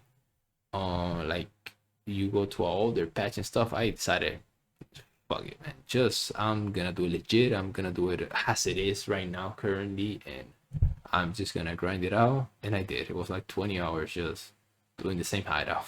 It was rough, bro, but at least I know how to do those grinds. Just YouTube video, literally this video that I'm doing I will watch it, or these are the type of videos that I will watch as I'm grinding those dumb trophies, you know. But that platinum's worth it. I'm so glad I got that platinum. And the single game, going back to it, doing 100% of everything, it was amazing, man. And special shout out to the mini game of the dice, bro. Such a good mini game. I don't understand why I didn't get back to the Red Dead Redemption 2. So good. So good. I don't remember the name. Crazy Dice, something like that. So good. So good. Sherlock Holmes Crimes and Punishment. Amazing game. This is what the other Sherlock Holmes, the newer one that I played before, I don't even remember the name, should have been like. This game cuts out the fluff, cuts out the BS of the open world, and just gets straight to the case. Good story, good scenarios, and that's the way to do it, man. They literally the first one. Well, this is not the first one. This is the second one because I had the first one, and I'm gonna want to do it because I want to do every Sherlock Holmes. But this one is so good, man. So good. The stories are amazing, amazing. The second story of this one, incredible for me. Recommended. Give it a try. Oh, oh, masterpiece. Masterpiece. This game, I played it when I got my PS5, but then I went back to the DLC for the release of the second game. And this game is just amazing. I still remember. Let me give you a little bit of fact, but because I've never heard this from anyone else, but the controller being so loud with the vibration and you felt everything, it gave me nausea, bro. Like I don't know, with the sound, with the headsets, everything felt sent. Like I don't know, it gave me some nausea, but not in like oh I'm gonna puke. But it was like it made me. It was too much information, man. I think that's what it was. It was too much information, but it was so unique. I love this game. It's a masterpiece, and I wish it was longer. I wish it was longer.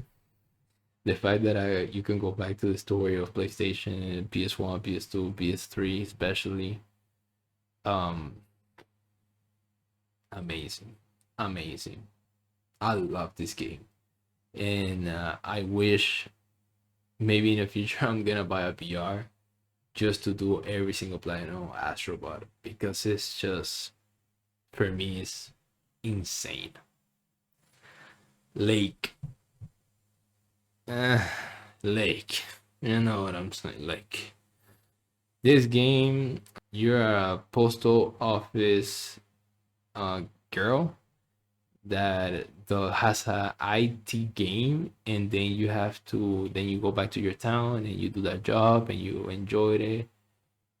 Nah, I thought it was gonna be better. I thought the story was gonna be more impactful because I do like games like this, and it seems like it has potential to have a good story as you are delivering packages and telling a story, but it was not big of a deal, to be honest. But I mean, it's fine. I've seen people in TikTok that they like, girls, especially girls that they probably don't play it, they enjoy this game. So actually, that makes me happy.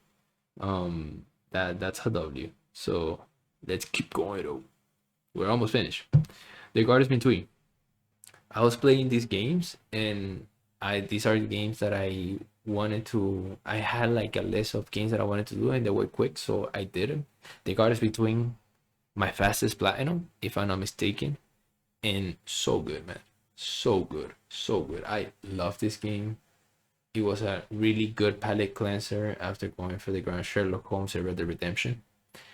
And you're pretty two guys, one guy and one girl, that you have to go back in time and forward, just fixing a puzzle or doing a puzzle. It's so difficult to explain. You have to play to understand. But me personally, I love everything that has to do with travel back in time, forward in time. I love that for some reason. I love that.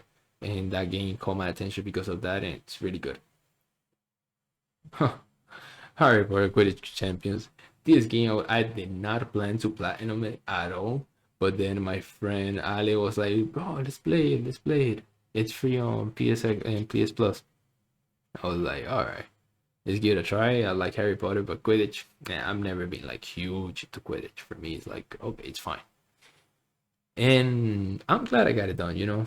I'm looking forward to get all the platinums of Harry Potter games, and I pretty much already got them all. I like this one. It was fine. I thought it had some depth, but it didn't have enough depth to make it a good. So honestly, probably this game's already dead.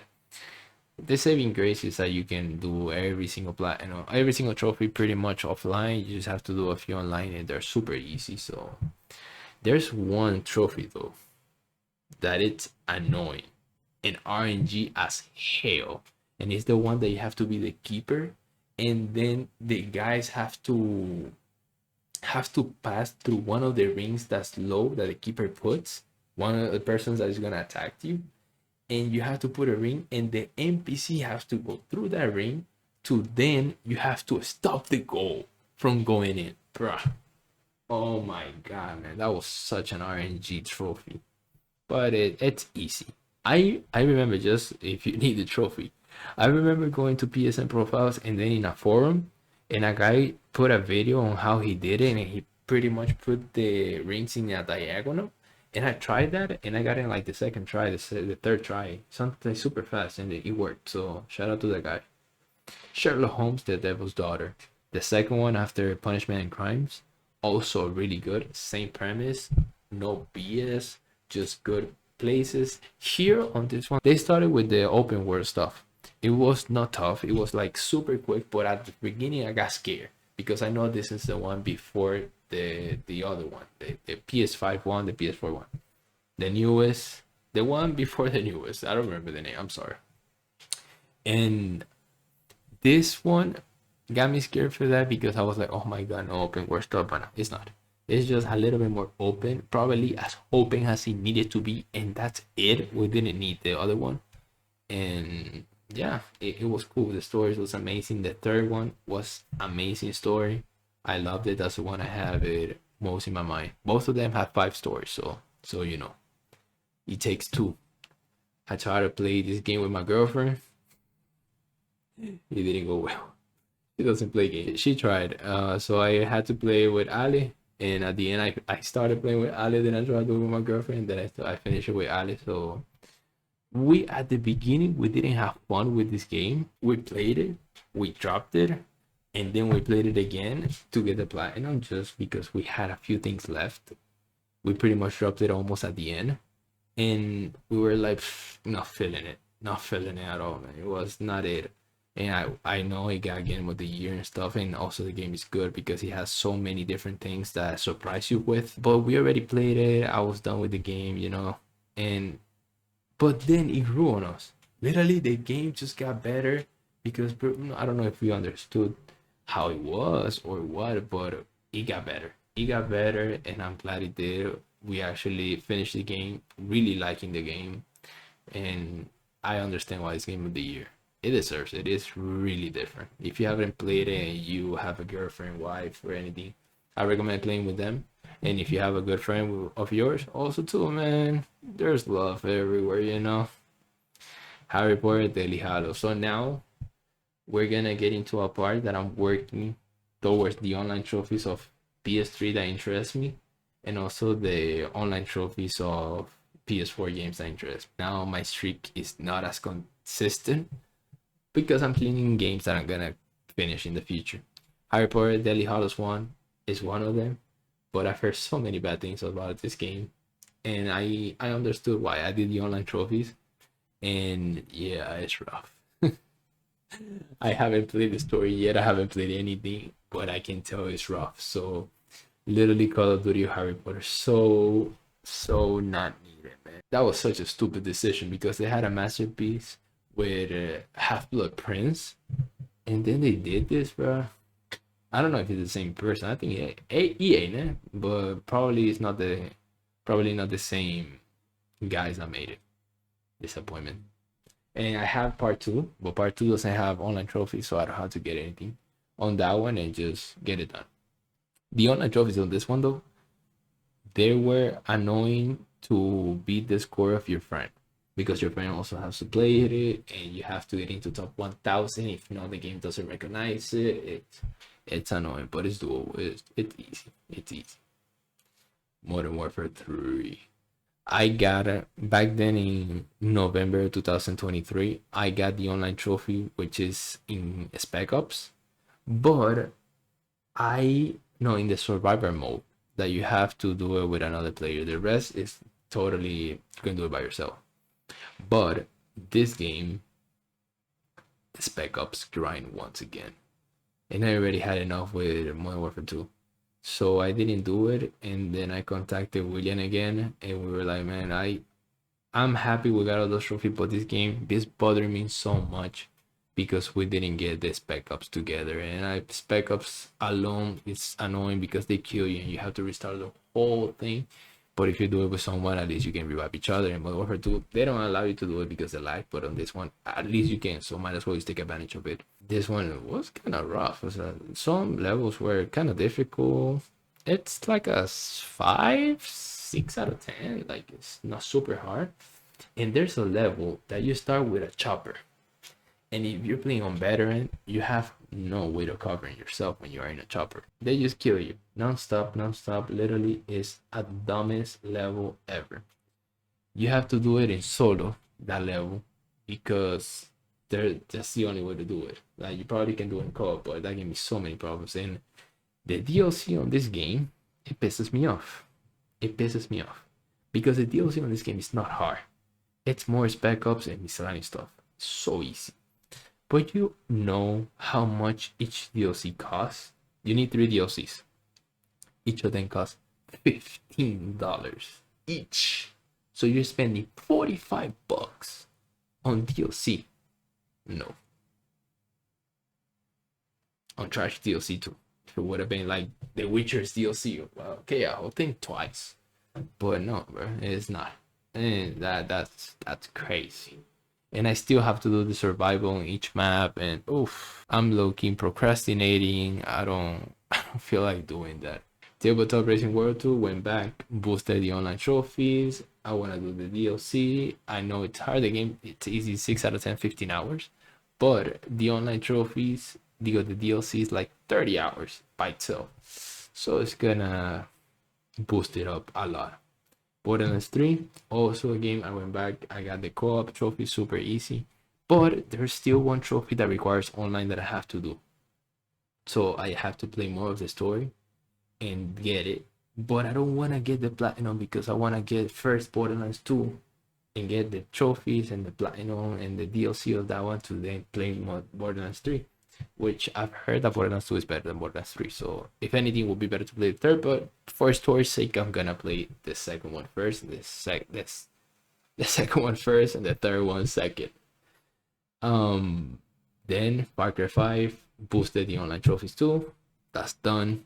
That one's done. The arcade, you have to get max level. It's annoying because there's levels that you can boost, but you apparently back then it gave you a lot of XP, but nowadays it gives you a lot less, so you have to actually grind it.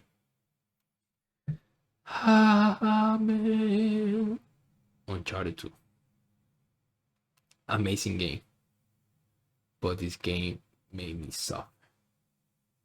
The crushing mode on this game, it's crushing. It's crushing. It's not the worst thing in the world, but it's kind of difficult. It's a little bit challenging.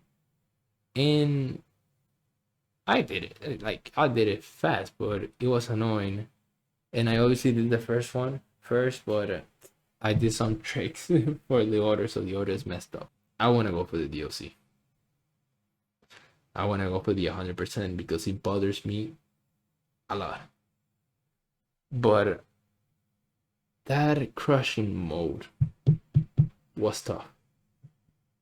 And I've seen videos of brutal mode. And brutal mode was just a game mode that was just not tested. It was not tested. It was like, you know what, let's do whatever, bro. Let's just add that. We're not gonna test it. And there's no consistency in that game. I'm okay if things are hard. That's fine, bro. I've done hard trophies. Is the fact that it's not consistent, it's just luck based. And you have to suffer. It's dumb. And Uncharted 2 is long. Uncharted 2 is difficult. It has some parts that, bro, I'm worried how hard they're gonna be in brutal. Because there's some parts, especially at the end of the game, there's a part in the circle, I'm not gonna spoil, but there's a part in the circle that enemies don't stop spawning, and I didn't know if you don't leave the main area, they don't stop spawning, and they're spawning, and you run out of a weapon. And I'm also worried because on this one you cannot cheese it. In the brutal mode, you have to do it legit. So that's why I'm scared, because I wanna, the worst thing is I wanna do it legit because I think this is the hardest one. The first one, it's whatever. And the second one, this third one is also shorter.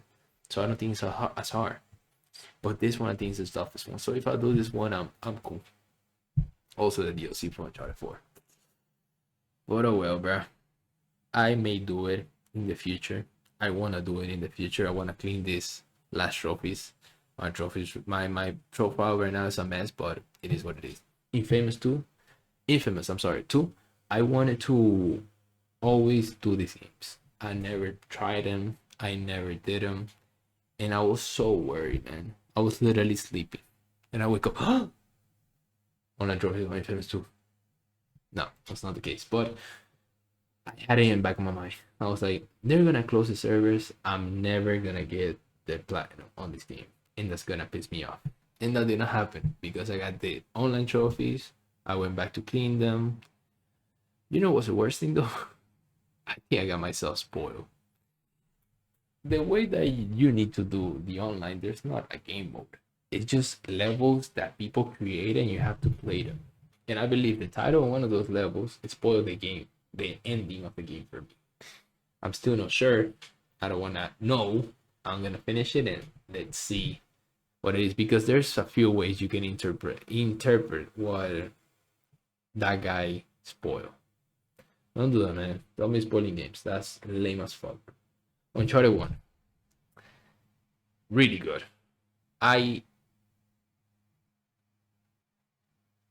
I enjoyed it a lot. I enjoyed it a lot. I don't know if more than Uncharted 2. I may have. The thing is that Uncharted 2 for me was longer. It was so much longer. Uncharted 1 was easier and simpler. But Uncharted 2 had, yeah. Uncharted 2 had the guys with the armor, giant with the machine. Oh, that was so annoying, man. That's why I'm scared of Brutal, because those guys, man. And then the guys in the end. Then Uncharted 1, this one, it's good. It scared me the first time I played it. That last part, it's low-key scary, but now I replayed it, it's really not that scary. And just a tip, just spread, run and spread, run and spread, and they are super squishy for some reason, which I'm grateful for on Crushing, and hopefully in Brutal they are, but on Brutal I worry about the bullets, but I don't know if I can use the cheats. Let's keep going. Overcooked 2. Me and Ale went back to do the DLC, and let just me tell you something, because we did this long time ago. We did it before Overcooked 1. But let me tell you something. This got heated, bro. We got heated. We got heated, especially me. I got heated, man. There's some hard levels. This platinum is super easy, but as you can see, it's 1235 for the platinum, in 247 for the DLC. There's a difference right there, just as it is in Uncharted. And the DLC of this game is tough. Let me just give you a tip. If you're gonna do the games with the zombies that come and break out the window, they don't hit the HP until they don't have a board, so you can farm them, and you can have your partner farming the ingredients. Meanwhile, one is just repairing with one tick the board. I know it might sound complicated, but if you play, you understand, and that makes it so much easier.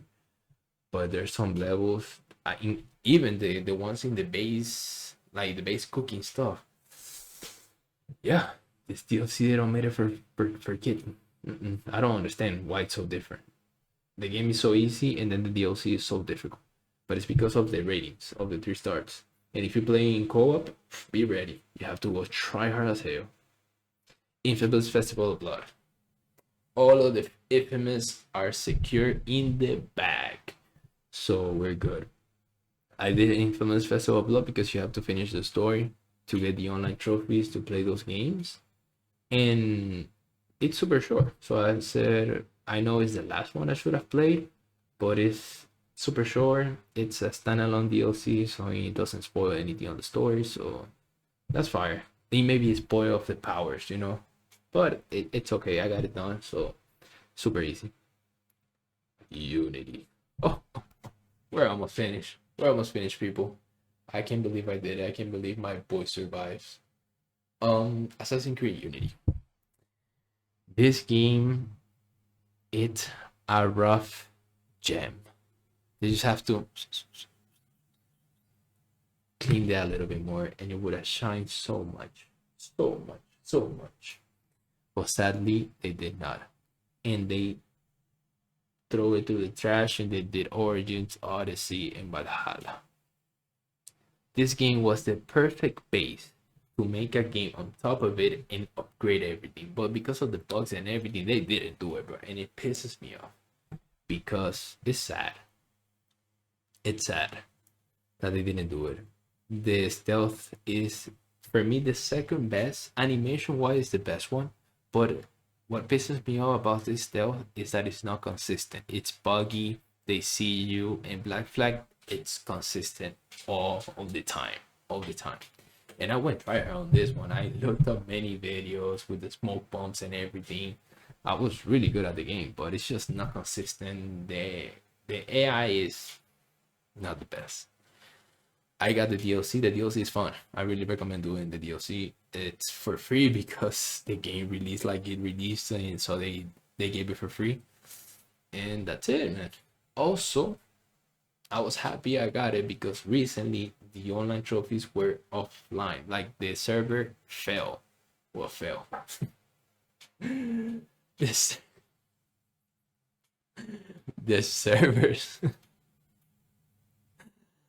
the servers were offline and you couldn't do the co-op things. And I thankfully did it like a month ago before it happened, but now they came back online. So if you haven't get it, you good, but go get it, bro, because Ubisoft is shaky right now, and I'm worried because I'm getting the Rayman's Legacy Trophy and Legends. I'm sorry, Rayman's Legacy Trophy, Legends Trophy, and I'm counting on Ubisoft not shutting down the servers on those 3 months, because if not, I'm gonna be so sad, so sad. Watch Dogs 1, a hidden gem, hidden gem. This game is so good. Once you understand the stealth of this game with the silence gun, it's consistent, it's good. Heads up, heads up, heads up. Incredible, super good. But you have to know how to play it, and the story is also so good, so good. But it's good, and it took me time to actually understand the gameplay. At first, like the first 40% of the game or so, I was like, should I have played this?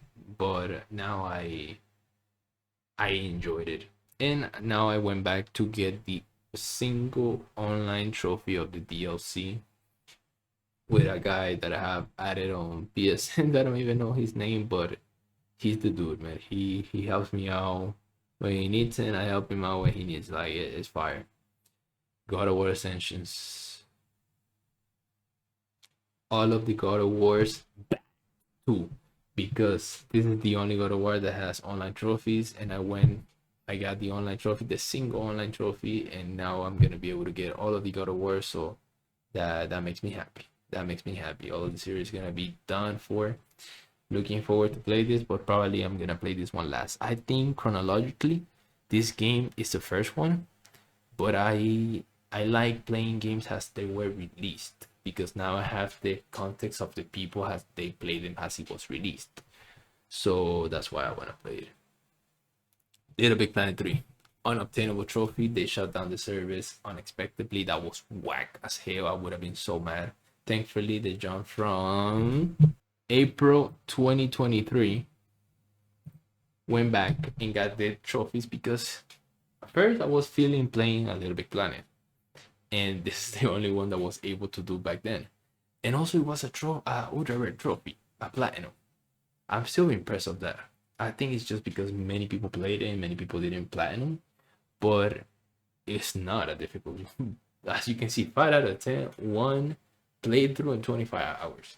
It's probably 2 playthroughs because you have to do the no death run, but it's not hard though. It's not hard though. It's really simple. And I went back to the DLC. In the DLC, you need 4 controllers to do it. I'm gonna give you a little golden nugget, bro, that I figured out myself. I never heard anybody saying it. So, if you're like me and you don't have anybody that can help you, that can actually, that enjoys playing games and have experience, if you have a friend, you can share the controller off through the PSN Plus for them to play co-op with you. And if you have 3 controllers, you can connect 3 controllers yourself, and then the 4th player is the guy that is connected through PSN. So if you can do that, and that's better because you don't have to control 4 controllers yourself. You can do just 3 of them. And I did that. That's why it went back here to the top, and I haven't done the DLC, but it's chill. I now have to do the co-op, so I'm gonna ask Ali help again, but that's what friends are for. Astropod. I am Astropod.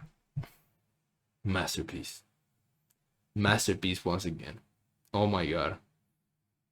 We making. Oh, today's Thursday. I forgot that today is Thursday. We've been playing the game, the maps as they release, so we're doing Thursday of Astrobot, and that's fire. It's actually been fun because for me, I just remember something. What got me into doing Crash Bandicoot is that I played Astrobot the speedruns, and I enjoyed it so much. I was like, damn, And then I saw the guy from YouTube not wanting to do the Crash Bandicoot and thinking it was too hard, and I got into it, and it was like a collection of both things that informed me like, okay, I'm gonna get it done. It was fire. So they're releasing the maps now every Thursday, and we're having a blast just doing the maps. I wish they could have just released it in one day, but at the same time, it makes it more meaningful. The fact that you do it once a week, and we're trying to get like good times. My friend Ale, he got top 100 on one of them, and he was crying because the game he got top like 97 or something, and the game sends you a notification so you're competitive, like, oh bro, you just got dropped from top 100, I'm sorry. And he was like salty as hell. It would have been so much better if he didn't get the notification, so he just thought, oh, I got top 100, I'm good. But oh well, I'm not as good sadly, but I try. One of these maps I hope I'm gonna win. But so far I'm 0 for 3. Yeah, I think it's 0 for 3. That's tough. And the last one, people. Oh my god, we have done it. We have finished in my huge ass. Bro, I just realized something. I talked about 199 games. What the hell? I did not plan that. I don't know. I didn't thought about it. I thought it was gonna be fast, but I enjoyed it, so might as well. Diablo 4. Diablo 4. As we saw, I enjoyed Diablo 3 on PS3. I enjoyed Diablo 3, the Ultimate Collection, blah blah blah, on PS4. In Diablo 4, I had to do it. I had to do it. And I enjoy this game, but we're definitely better testing this game still.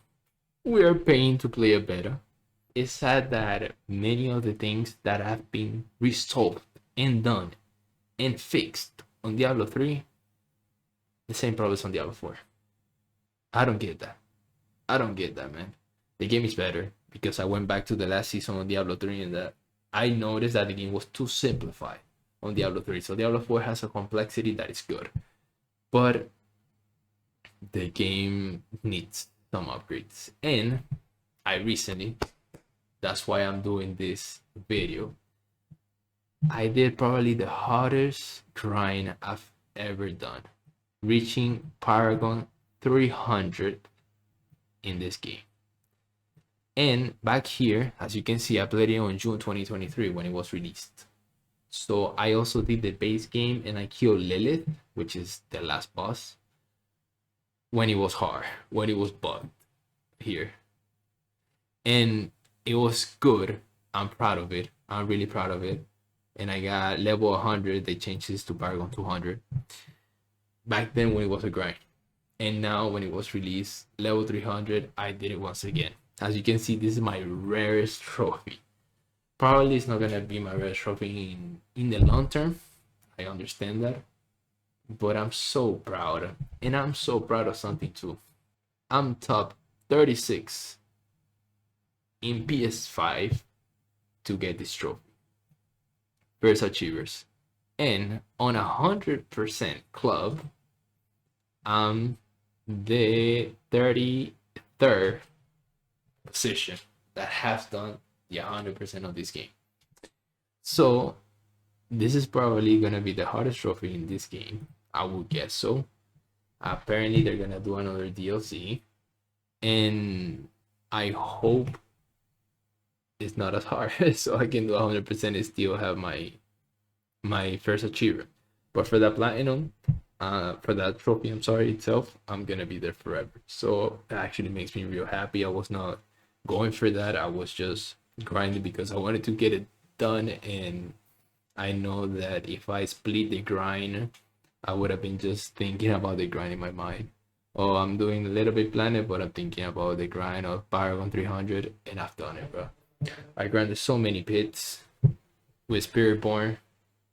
It was like a whole month of just grinding. It was tough, but I did it, man. I did it, and as well as I did that trophy, I've done all my lists finally, man. I always wanted to do this video. It's a pleasure of mine to share this list. It's my curated list. As you can see, there's no trash games. Well, there's easy games for sure, but because I enjoy the stories, not because I want to get an easy plat. There's some hard ass trophies, as you can see, and I'm super proud of this. I'm probably gonna do this till I die, to be honest. I think because I do enjoy it. First and last, I want to go through the trophy cabinet and the platinum stuff I got in it. First, I'm gonna go through milestones. First, the first trophy was Call of Duty Black Ops 13 years ago. That's crazy. That's pretty much more than half of my life. Diablo 3, 11 years ago, my 500th platinum, the 500 trophy, I'm sorry. Diablo 3, playing that back then. Masters and Syndicate, my first platinum. I still have to do the DLC. The Razer, playing the Binding of Isaac 8 years ago. Then Diablo just rifting, doing the rift. I don't understand why this is a thing. I wish I could know why this is a thing. I just remember it. Like 1,337th trophy. Why is that even a milestone? I have no idea. Easy being green, my era on 2K 5 years ago. Then my 10th platinum, I did it on purpose. Diablo 3, again, that means a lot to me. I had to do it. Then 2000, Semper 5, whatever. Julius Caesar, oh my bad. Julius Caesar, my 20th platinum, which is Assassin's Creed Brotherhood. I did it on purpose. I thought I was gonna enjoy it a lot. I didn't enjoy it as much, but oh well, it is what it is. Assassin's Creed 3, hate that game. I did it twice. Marvel Spider-Man, I enjoyed the first one, so I did this one. That's the 30th.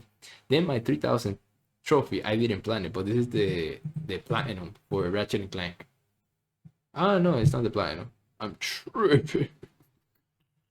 My bad. But it seems like a platinum though. Okay, never mind. Epilogue, This War of Mine. The platinum, This War of Mine. Did it on purpose. So good. Then Saints Row, got out of hell. Then the 50th, I did Final Fantasy. This is my first and only Final Fantasy I've played. I want to do 7, but I know it's a grind. And the fact that they divided in 3 games, I'm not a big of a fan. And each of the games is going to be like 100 plus hours. So it's a huge grind that I could be doing another trophies, you know? So I have another priorities for now. But offline trophies, you can get it whenever. So there's not a hurry. Tekken 6. I remember grinding Tekken 6, something that I didn't say about the online trophies. You had to play 30 matches online of Tekken 6 on the PS3. And I was so bad. And I was so worried. I didn't understand the game at all. I think back then when I got the online trophies, I didn't play Tekken 7. And I didn't understand anything. I literally looked up the easiest character to play with. And he was bad. He's like the blonde fat guy. And you have to spam it. And in the 30 matches that you have to play 30 matches online, I just won one. The one for the trophy, I think, with that guy. And it was a guy that I could beat because everybody that was playing for real, you know. So yeah. Then 4,500, The Last of Us Part 1. I don't like the fact that all of these trophies look the same and they have the same color scheme, but I didn't do it on purpose, so it is what it is. The Last of Us Part 1, 75th platinum. I did it on purpose. I thought it was gonna be a huge game, and I wasn't wrong. I'm super glad that's my an important platinum, you know. Then this one is a platinum. This one, it is a platinum. That's why I was confused with Ratchet and Clank. This one is a platinum with Infamous Sound, but it's my 5,000th trophy.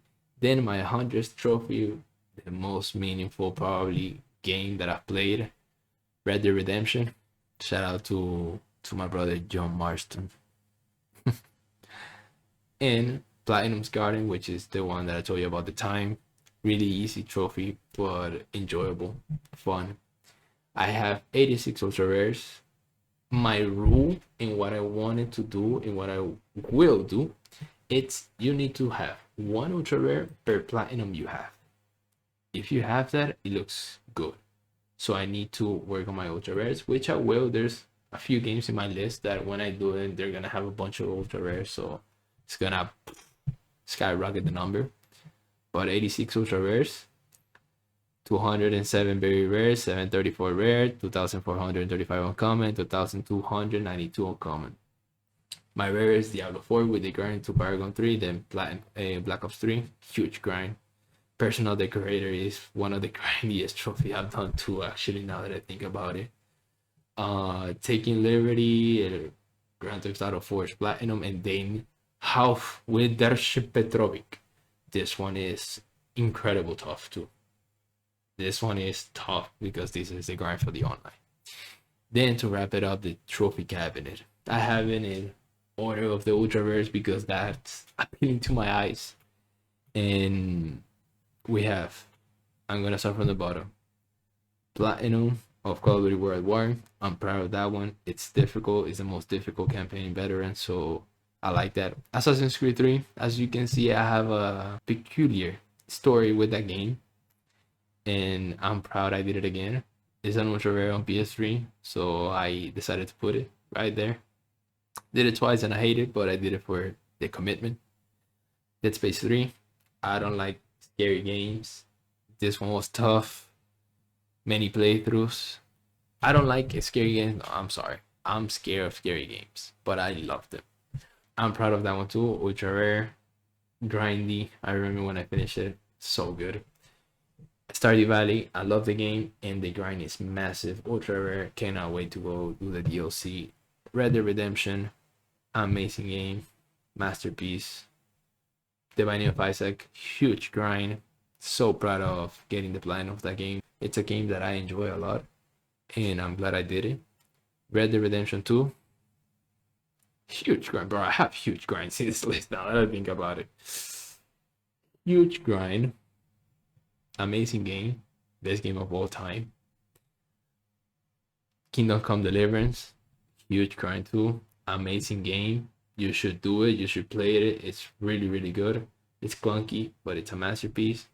And last but not least, the rarest on this list, I like to display ultra rare trophy, but Call of Duty World War, Grand Theft Auto 5, which is because of the online.